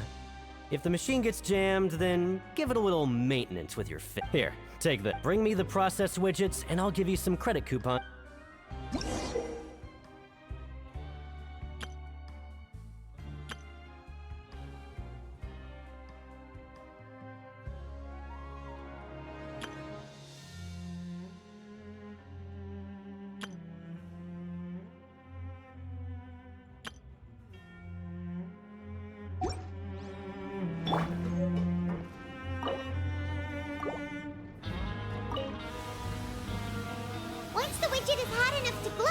jump to step on the pedal and hit the widget. So if the machine gets jammed, you just need to attack it to fix the problem.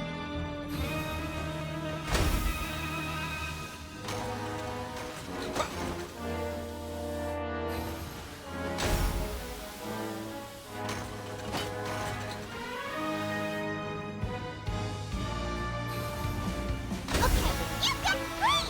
Now we can report back to the foreman and give him the process. Huh. This one is tolerable. Though, since the processing is done by machine, the product is all pretty much the same anyway. Alright, I'll pass you for now. And we'll count up how many credit coupons you've earned. Paimon's exhausted. We're done now, right? Oh, that foreman. He's so scary that Paimon couldn't even speak. Ugh. Even though Paimon's starving and wants to head straight to the coupon cafeteria, we still need to meet Lenny first, right? He probably just finished up his work, too. He should be around here somewhere.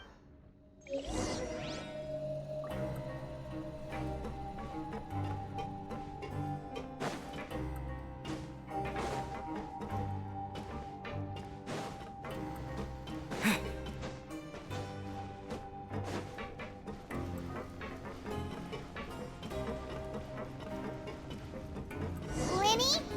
Mr. Magician? Where are you? Oh, this had better not be some disappearing act.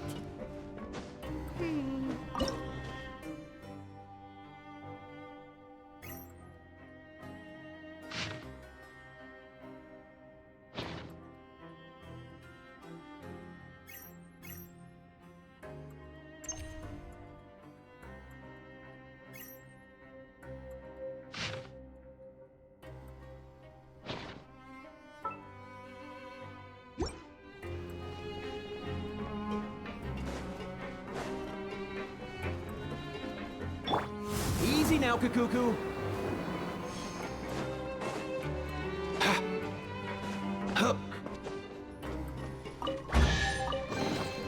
If you need help with carrying this stuff, I'll get Kakuku on it. Let's go.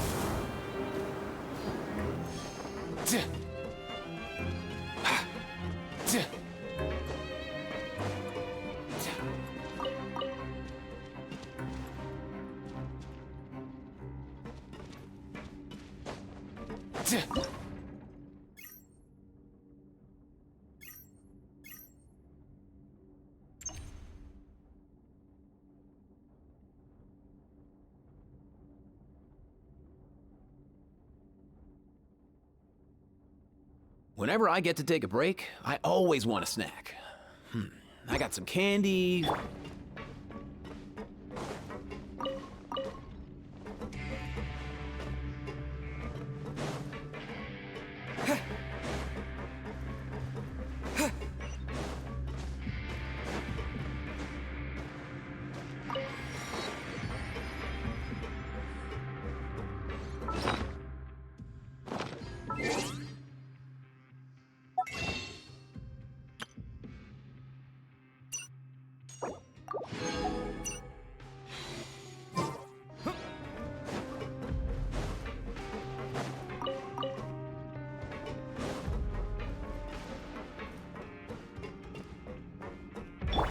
Easy now, Kakuku. Easy now, Kakuku.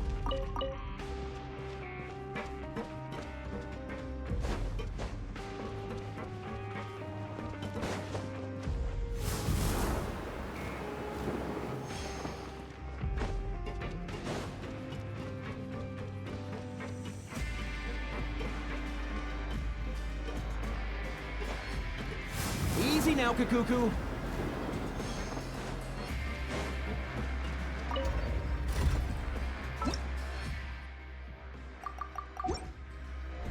Watch out for when Kakuku shakes off his feathers, or you'll get drenched.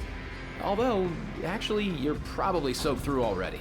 Yeah, never mind. Where could he be? Did he decide to slack off and sleep the day away?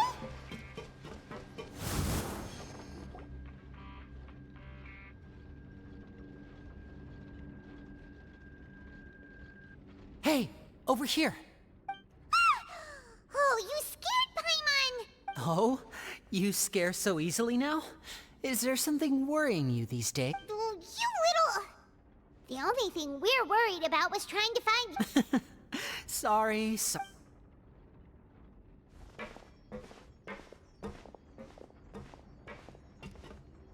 Oh, Lynette! You're here too! You two really are inseparable. That's right. My brother simply can't stand to be away from me. It's not just Lynette. Fremine is also here. Do you still remember him? Oh, you mean that diver from the House of the Hearth, right? Paimon remembers seeing him in the court of Fontaine before. Now hurry up and tell us, how did you end up as criminals this time? We fought so hard at court to prove you were innocent, but now it looks like our incredible court battle was for nothing. Sadly, even the teeniest of things can land you in prison these days. I put together a street performance and used the popularity we gained from the Opera House incident to attract a big crowd. And then? Next, I invited several audience members to participate in the show. And then, with the entire audience watching, their wallet suddenly disappeared. My brother was charged with theft, and I was charged as his accomplice, having assisted him in his crime. It really isn't that bad. The missing wallets are all in the leftmost drawer of the Maison Gardiennage's big filing cabinet.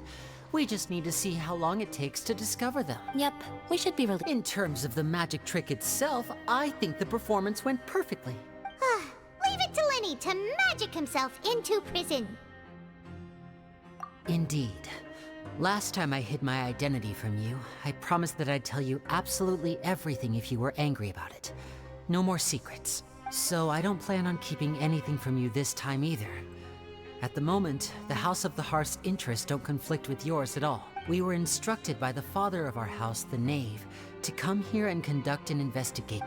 Told you so! See? Paimon guessed right. As for what we're investigating, perhaps you haven't heard, but the fortress of Meropide hides a secret. Some even say that the entire fortress exists just to protect it. The House of the Hearth has been investigating this for a very long time, trying to uncover its mysteries. But recently, all of our informants, including the ones that had infiltrated the guards, suddenly vanished and have not been heard from since. We believe that this is a direct provocation, and it's the reason why we came here. Father has somehow managed to confirm that Focalors does not have Fontaine's Gnosis. Huh? How did she manage to learn information? Father has her ways. Many of them are beyond our imagination, and we've never had the chance to see her at work. But we trust her conclusion. It was this information that led us to suspect that Fontaine's Gnosis might be in the fortress of Meropide and is related to that secret. So it's all about the... Well, that's about it from our side. How about you two? Did Monsieur Nervulette send you here? Bingo! The Knave has been applying a lot of pressure. She wants to know what happened to Child, so we came here to investigate. Traveler, are we allowed to tell them?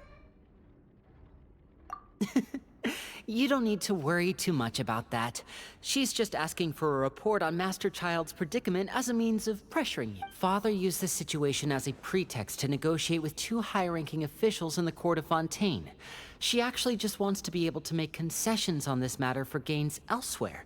Almost like a bargaining chip. Sometimes you need an excuse to do things you otherwise couldn't. And a harbinger is more valuable than you might imagine. Of course, it's not a complete farce.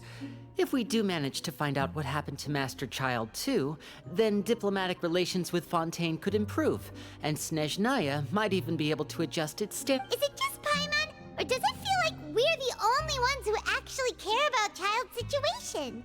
The relationship between the Harbingers must be as bad as ever. I wouldn't go that far. Father just has different standards than we do when it comes to what can be sacrificed for an advantage.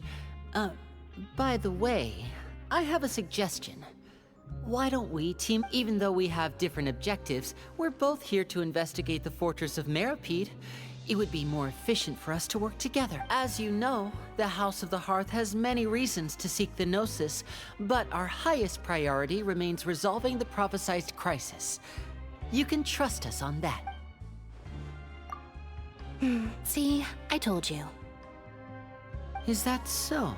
Lenny seems to be thinking pretty hard about something. Of course he is. Lenny has been looking forward to a chance to reach an understanding with you ever since last we met. Or, I should say, We were really looking forward to teaming up with you this time. Lynette, just tell them everything, why don't you? It's okay to open up a little. Very prudent of you, and consistent with your behavior since we first met. That's reasonable enough, and I agreed to cooperate on these terms as well. I was prepared for the worst, but you were actually more agreeable than I anticipated. All right then, there's no time to lose.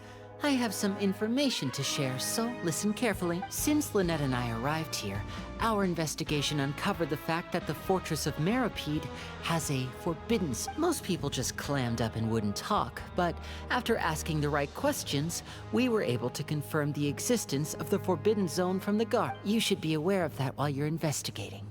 A forbidden zone? Could that be where the child disappeared to? You're right, we'll definitely keep that in mind. Good. That's the most suspicious thing about the fortress that we know of so far. We have a few other unanswered questions, and we'll be investigating those as quickly as we can. Anyway, I hope you find our information useful at least. Oh, look at the time. You two must be hungry. You should go to the coupon cafeteria and get something to eat. I'll use my cards to get in touch with you again in the future. Oh, that's just what Paimon wanted to hear! Paimon's starving after all that work today. We can talk more about the investigation later. Let's go get some grub!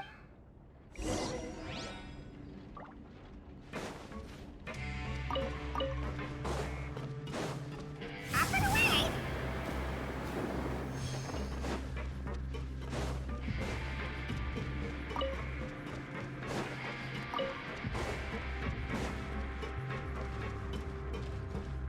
Let's go!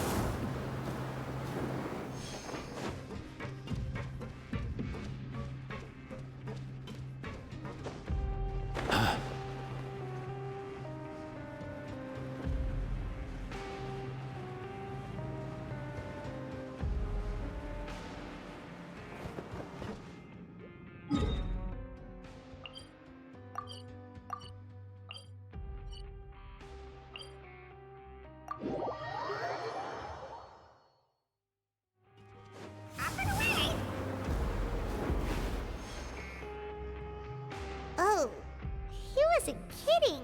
Today's meal is nowhere near as good as last time. Oh, who knows how long it'll be until we're lucky enough to get that soup. Forget about it then. We'll just deal with the regular food for the time being. Let's just get out of here as soon as possible. But life here doesn't seem all that bad. Other than the foreman being kind of mean and the work being pretty... You think so, mate? If I had a coupon... Seems you fishies still haven't learned your lessons from your life up on the surf. If you take things at face value, then by the time you reach a dead end, you won't even know how you ended up on that road in the first place. I like your attitude. I can, let you in on a little something. Everyone's been telling you to just follow the rules and not cause any trouble for yourself. Am I right? But what they don't tell you is that the rules aren't exactly what they pretend to be. The rules for being a prisoner. The truth is, this place has a lot of hidden rules. Huh?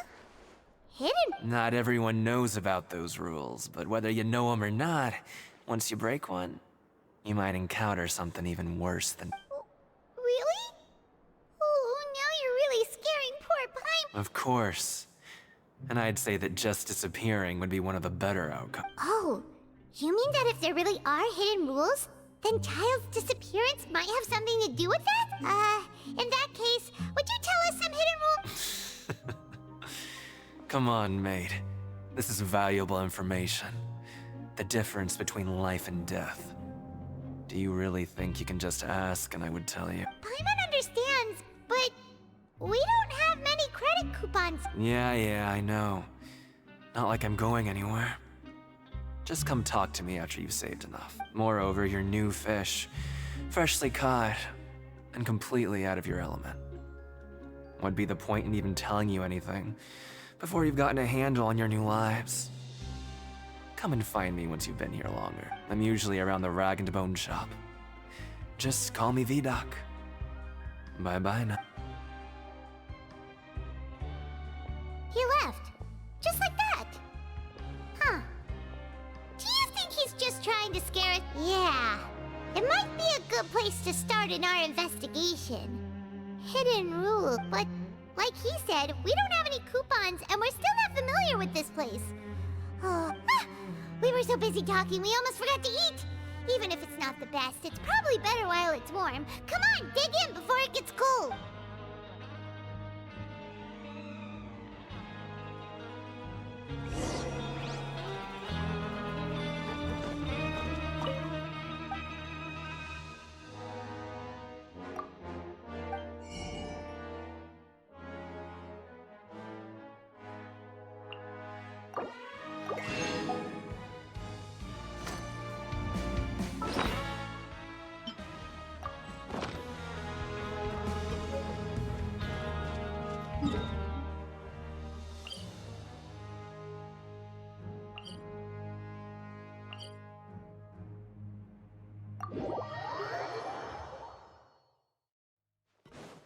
Mind the wind.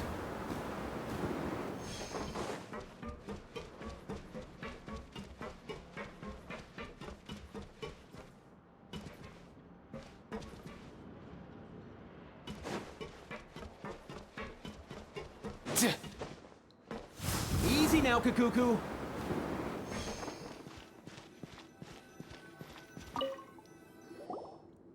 So Paimon just confirmed with the guards that our shift is set for every morning, and we're free to do whatever we want all afternoon. But it seems like most of the other inmates choose to continue working through the afternoon to earn more credit coupons. Oh, and they also said that you can use coupons to skip work in the morning and free up your time. They weren't kidding.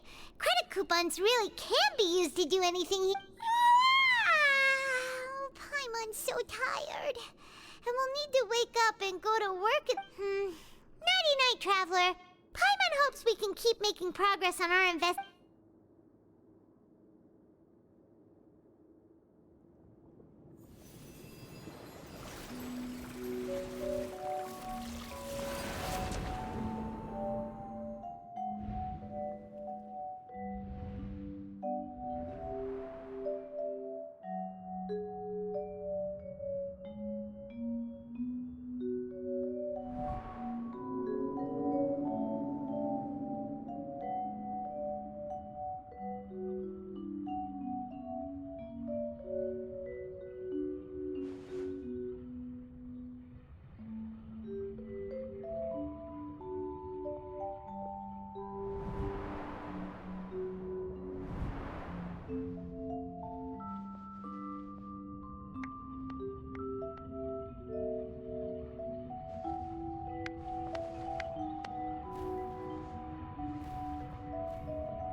Are you awake, Traveler?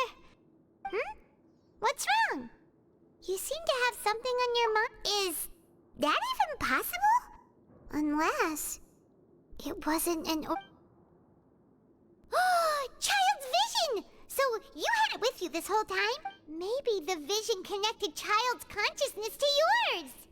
And our investigation has its first major breakthrough! Good thing you brought the vision with you. So what did you see in the dream? Do you know where Child went?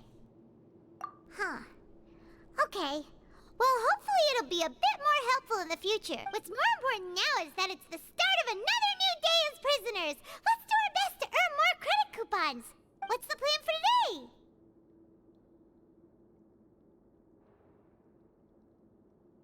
Let's go! It's time to start working. If that guard Fielding catches us skulking about, he's sure to give us an earful.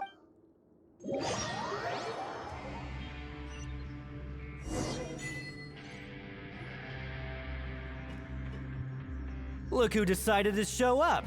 Get your butts in gear and get to work. Time's a-wasting. Good, here you go. Remember to give me the widget once you've finished processing.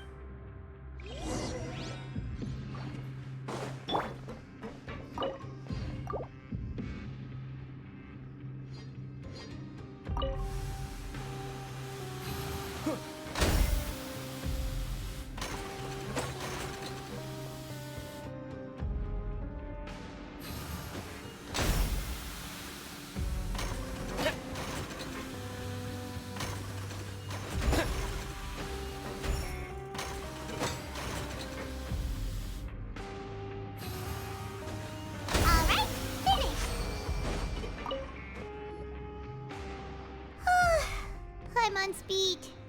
But after so many shifts, it seems we're really getting the Hey there, fellow shift mates. I saw you finished your work, so I thought I'd come over and say... Oh, hey there! We've seen you before. Your assigned workspace is really close, isn't it? That's right. The name's Rowan. This past few days, I couldn't help but notice the new faces working nearby. I guess we were destined to meet. I've been working here for almost 15 years. Even the foreman, Grainville, always calls me Chief. Whoa, you've been working here a long time. If there's anything you'd like to know, just ask me. I know the work here in the production zone better than the back of my hand. All right, Chief. We'll be sure to come to you first. Did you just ask about... Pretty sharp for newcomers. You've already heard about the rules, huh? Who'd you hear it from? Alright. Seeing as I'm the one who came over here, you're already calling me Chief. I guess I can tell you a little. Truth is, you two keep working like this, you might be putting yourselves in danger. Huh? Wait, there's even a rule about that? What would have happened if you never told us about it? Well, it's usually not that easy to break one on accident. The conditions of the hidden rules are usually pretty specific. But once you do break one, bad things happen. If you work continuously in the production zone for 3 days, and if all you do besides eating and sleeping is just work, then something bad will happen during lunch on the 3rd day. Huh? Like what? If I knew that, then I wouldn't be standing here talking to you, now would I? You mean, even you have never tried working 3 days like that before? There's actually a legend about this rule. They say that there was a worker who worked way harder than me.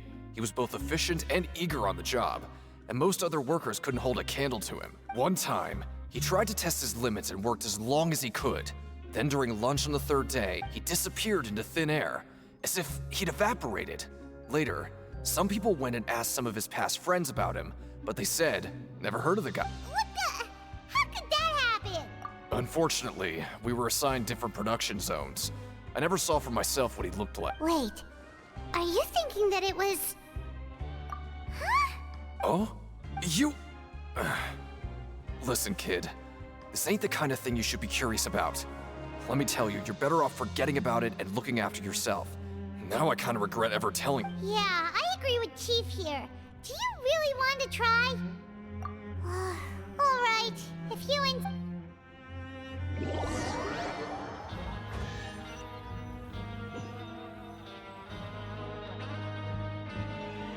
Whoa! Isn't this the super lucky me? Paimon's gonna take her time and savor every bite! What would you like to do this afternoon?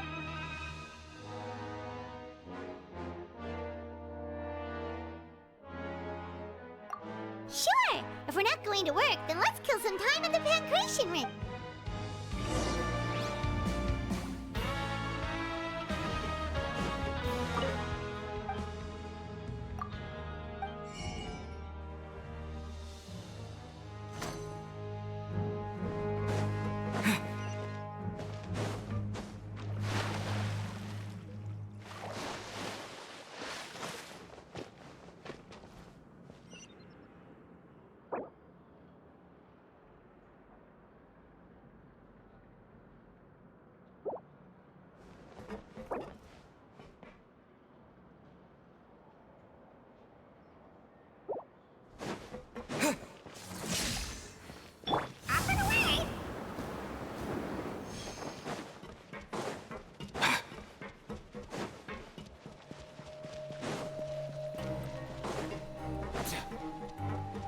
Mind the wind.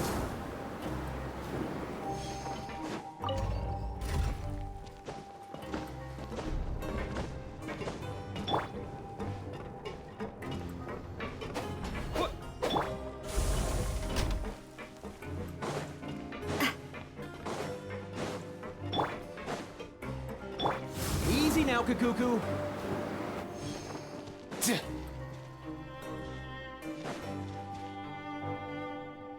Oh, you must be the Traveler, huh?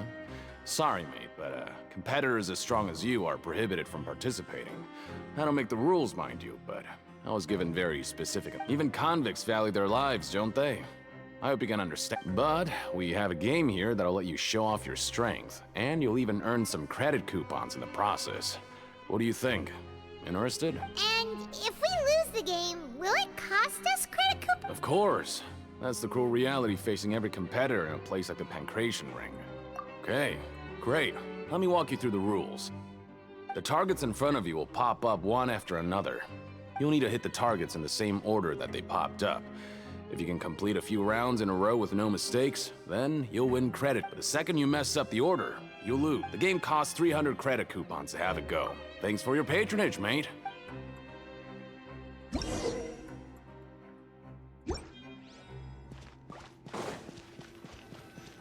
Okay, do your best to hit the targets, just like Colin said!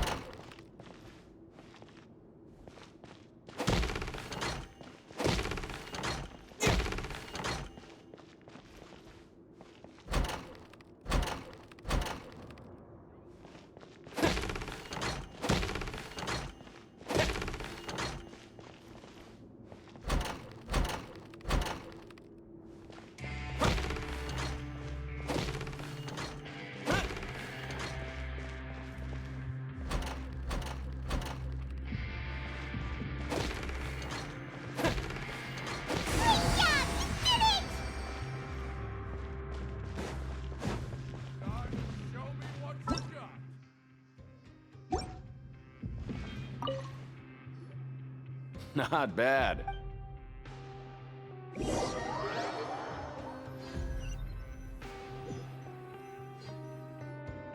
Aw, looks like we won't get a chance.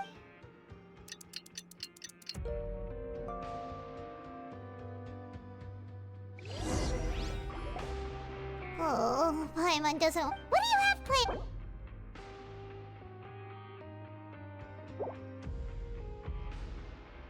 Right, we just.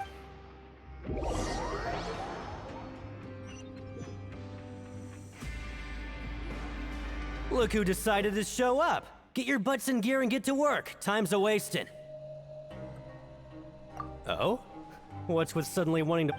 Sure. Let's.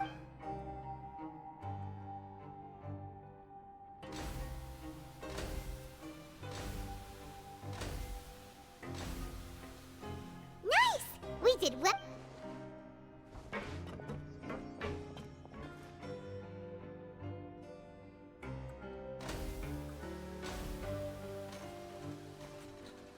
Ooh, Paimon's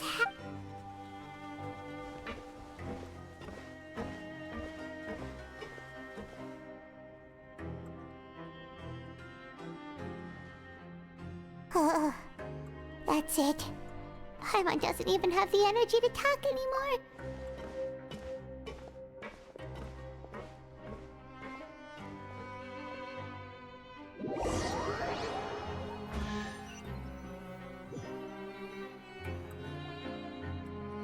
Oh, Paimon's exhausted. It's. Wait a sec. Now that Paimon thinks about it, haven't we been. Oh, Paimon feels it, but it doesn't seem like anything's changed at all. And we made it to the coupon cafeteria safely. Are the so-called hidden rules only a rumor after all? Well, there's no use to just. Paimon wonders what we'll get today. Wait, what? What in the world is this? What's with Paimon's food? And yours is the same. Is this stuff meat? But what do you think is going on? Is this the bad thing that... No, stop right there. Paimon gets what you mean, just don't... Hey, isn't that Woolsey over there? He must have made the food, right? So let's just ask him about the food and be... Hey, Woolsey, have a moment? What is it? I'm about to go report the numbers for today's free meal, so you'd better make it... It's about the meat in our meals. Look, does it seem normal to... The meat? Oh, that. Looks perfectly fine to me. Totally normal. You better hurry up and shout out. How could this... what should we do now?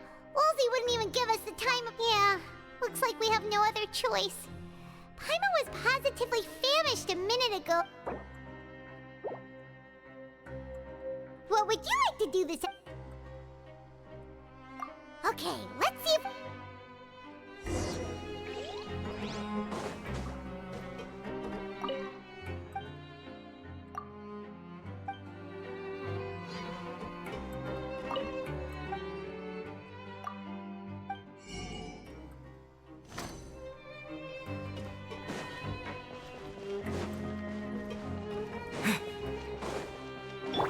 Let's go!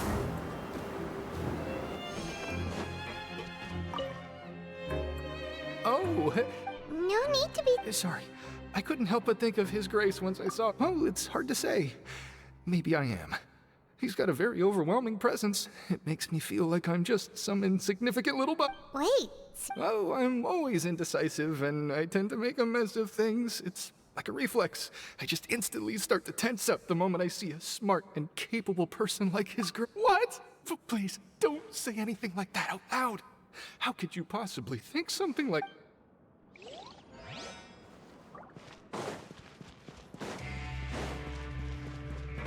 Up and away!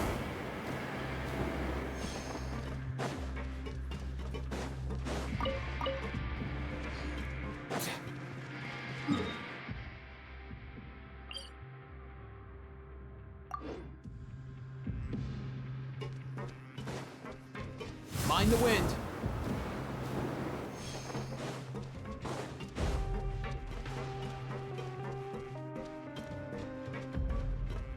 Let's go.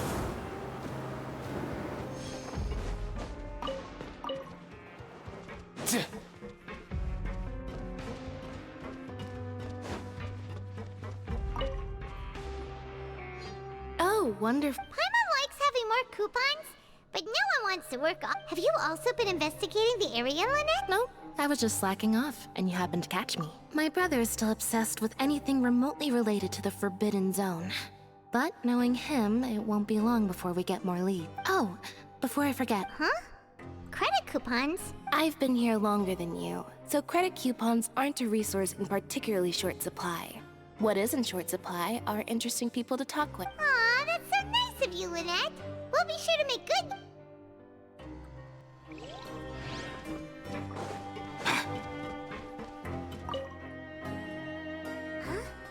Rowan? Oh, I was injured a bit just now.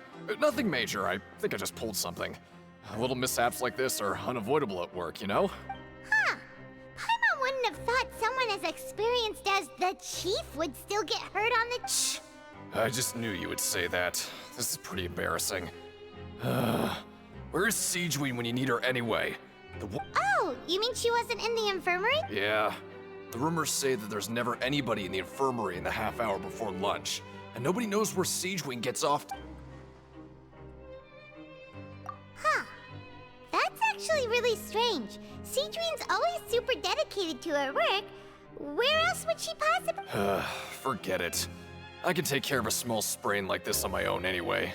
No need to trouble.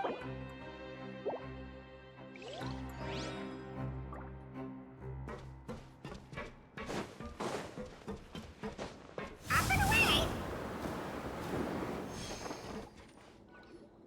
Hey, look! There's that suspicious guy peeking into the infirmary. He must have dropped this. The Melazine perceive the world very differently from humans.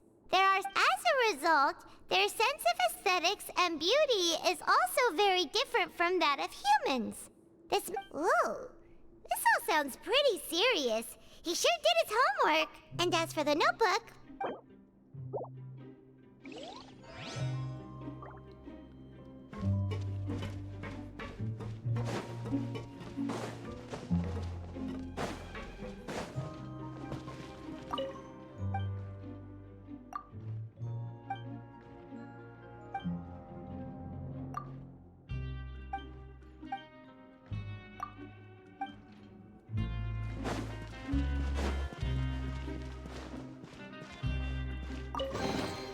If you need help with carrying this stuff, I'll get Kikuku on it.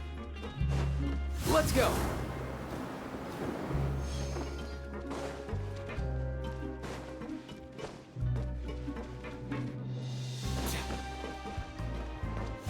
Easy now, Kikuku.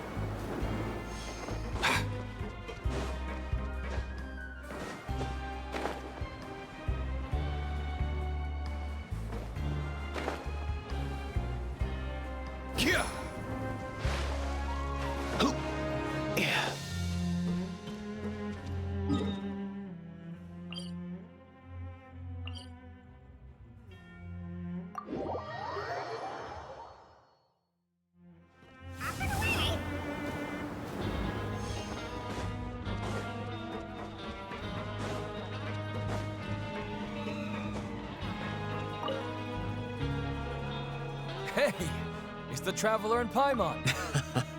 No need to tease me, okay? I won't trip on the same step twice. Listen, I feel ashamed about last time. Thank you for praising me in front of His Grace. Here are the extra credit coupons he gave me. I'd like you to... Huh? No, we couldn't take them. They're your reward after all. But when I was welcoming you, I didn't do anything but give you the stink eye. Come on, I insist. These coupons are nothing compared to getting the attention of His Grace. I won't take no for an answer.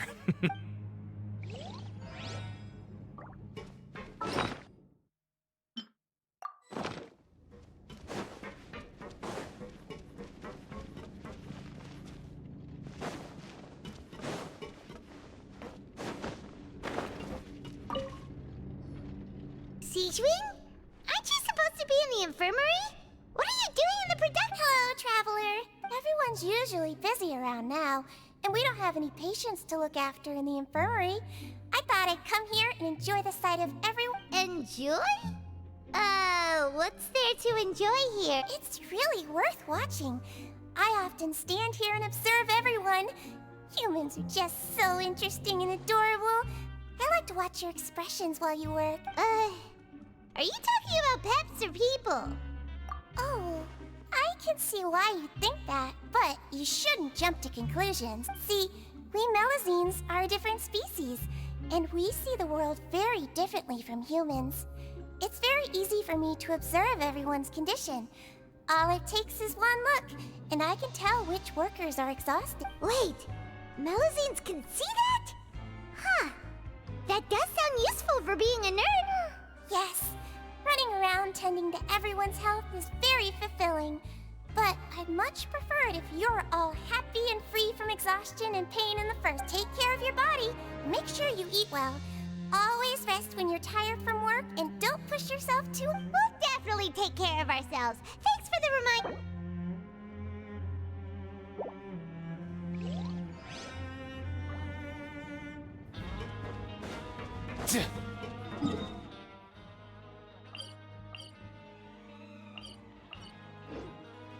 Let's go.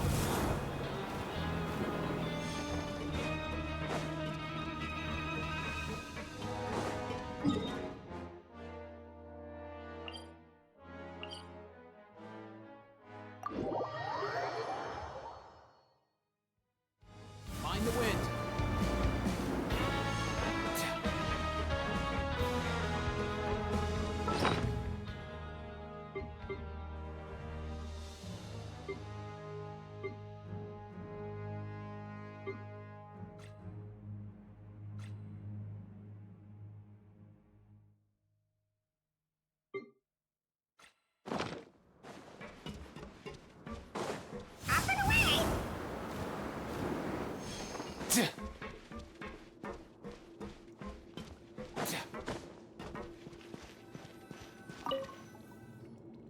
Oh, you want to stop investigating and go rest? Okay, you should rest up. We'll be back at it tomorrow. So after working a few days straight, we got some strange meat in our lunch. What was that all about? Has our investigation turned up anything useful recently? Really? Can it look well? We'll keep searching for more clues tomorrow.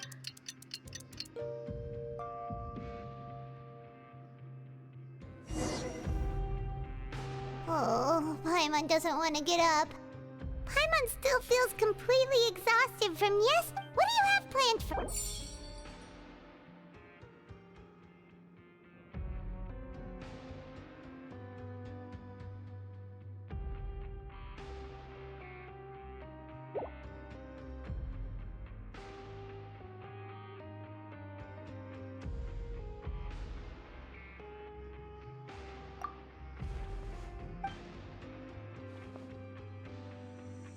After working here so long, we're really starting to get the hang. But doing the same thing all the time can get old pretty quickly. Yeah, it's...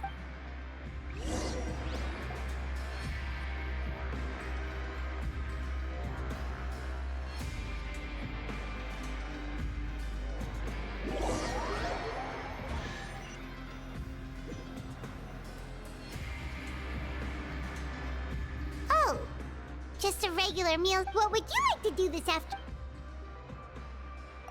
Maybe we'll be able to find some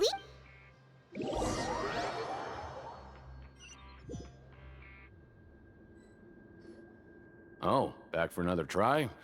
I hope you brought enough credit coupons this time. All right, then get ready to play.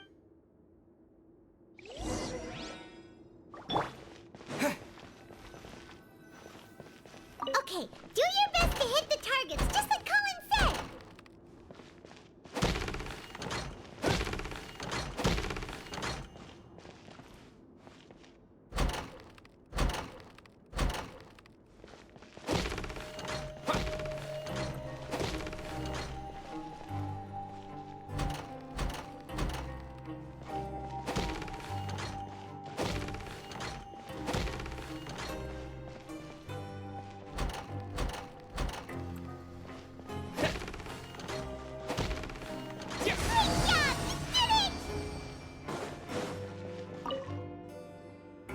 Your strength really shouldn't be underestimated. Now I get why you're prohibited from participating in any official Nobody who values their life would be willing to get in the ring with you. However, you two haven't tried betting on the outcome of a pancration match yet. Just go talk to Rusimov. Buy a ticket for whichever fighter you think will win. There's a big payout if the fighter you support comes out on top. But we don't know anything about the fighters. How can we possibly know who to support? That's normal. Just watch a few matches and get a feel for the fighters. It won't be long before you can pick winners in your sleep. He's got a point. Why don't we give it a try? If we... Bet at random, huh? Well, Huh? We shouldn't get too carried away. What? I never even picked a boxer before, and you already know about the rules? You're not just strong fighters. Seems you're pretty perceptive, too. Might as well tell you about it, since you already know that much. Plus, I think you've got the potential to be... Besides, I don't want to risk ever losing a customer like you. Is it? Okay. The hidden rule here is, if you buy both boxers' tickets and support them both, something bad will happen the next... So the rule is that we shouldn't pick both boxers in the same fight. But if anyone actually did that, wouldn't they be guaranteed to lose coupons? Who would do that anyway? And what do you mean by some... How would I know? Not like I'm stupid enough to do that, but I've heard a story about... According to the rumor, there was a masked boxer who possessed incredible skill and power. None of his opponents even stood a chance against him. However, in the final match, the organizers told him to take off his mask. He refused and never showed up to the fight. And after that, he was never seen again. Some say he died, or that he was taken care of by the event's organizers. But everyone remembers that he was someone who cherished honor above all else. In his eyes, supporting both boxers in a match would dishonor the competition itself. So you mean it's like a curse? He'll take vengeance on any... No, he was always wearing a mask, like he was intentionally trying to hide his identity. I don't even know anything about his past. Traveler, do you think that boxer was... Huh? You're not serious. Look, here I was just trying to be nice and warn you, yet here you are trying to break it on purpose? Yeah, it sounds pretty scary to Paimon.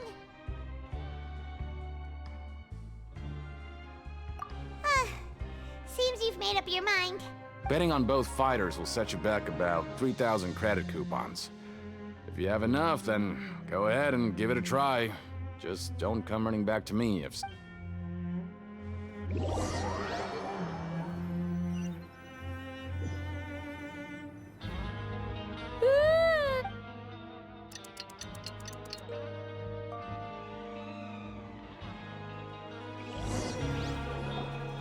Oh, Paimon doesn't want to get up. What do you have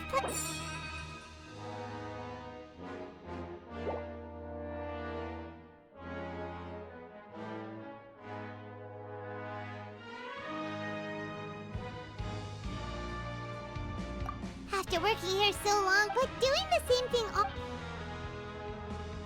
Yeah!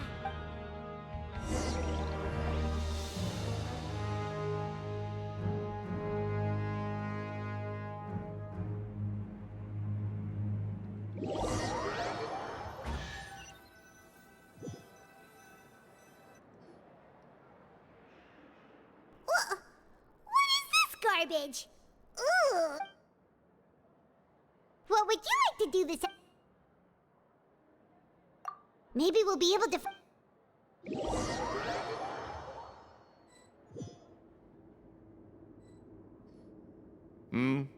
Are you two here to buy tickets? Better be quick about it. Another match is about to start. Who are the boxers in the next round? We have the reigning champ, Le Grappler, versus a contender from the Eastern Prison Block, Demon Horde. Are those their nicknames, or did they choose those names themselves? Either way, super weird. Since you're new around here, I'll help you out and give you a little suggestion. Even though Le Grappler is the crowd favorite, Demon Horde is a first-class dark horse with incredible potential. Anyway, this match, I can tell you're new to that. Maybe you don't quite understand the rules, no? Oh, no need. All right then, if you're absolutely sure. Remember. Yeah, we got it.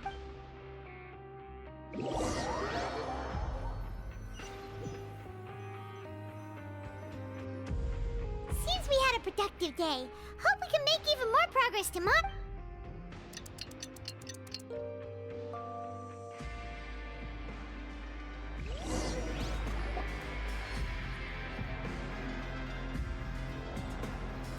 Hey, Traveler. Paimon. Package here for you. The next time you buy something, go pick it up yourself. I'm not a delivery man, you know. Huh? A package? For us? Did you buy something, Traveler? Paimon's not quite awake yet, so why don't you go take a look? All right! Yesterday we broke the hidden rule and bought tickets for both boxers. Oh, maybe this package is the bad... Paimon suddenly feels wide awake. Wait, maybe let Paimon go hide somewhere first. Just call Paimon after you... Hey, wait! Paimon's still here! Don't open it! Huh? Oh, it's just a small bottle. But the color of the liquid inside looks so wrong. All right, that's enough of that. No need to say it out loud. Paimon already knows what you're trying to say. Ugh, no way. Get that stuff away from Paimon. Paimon thinks we shouldn't open the bottle until we figured out what's going on. Just trust Paimon on this.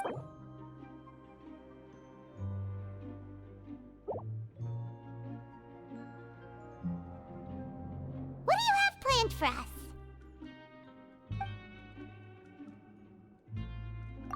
Though it feels nice to slack off a little, less work means less Koopa.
You wouldn't think less of you, right? I love it.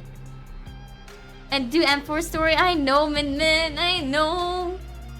Oh, welcome, Tycho Drum. Thank you so much for the raid. I appreciate it. How was your stream? I hope you had a good time. Let me give you a shout out real quick.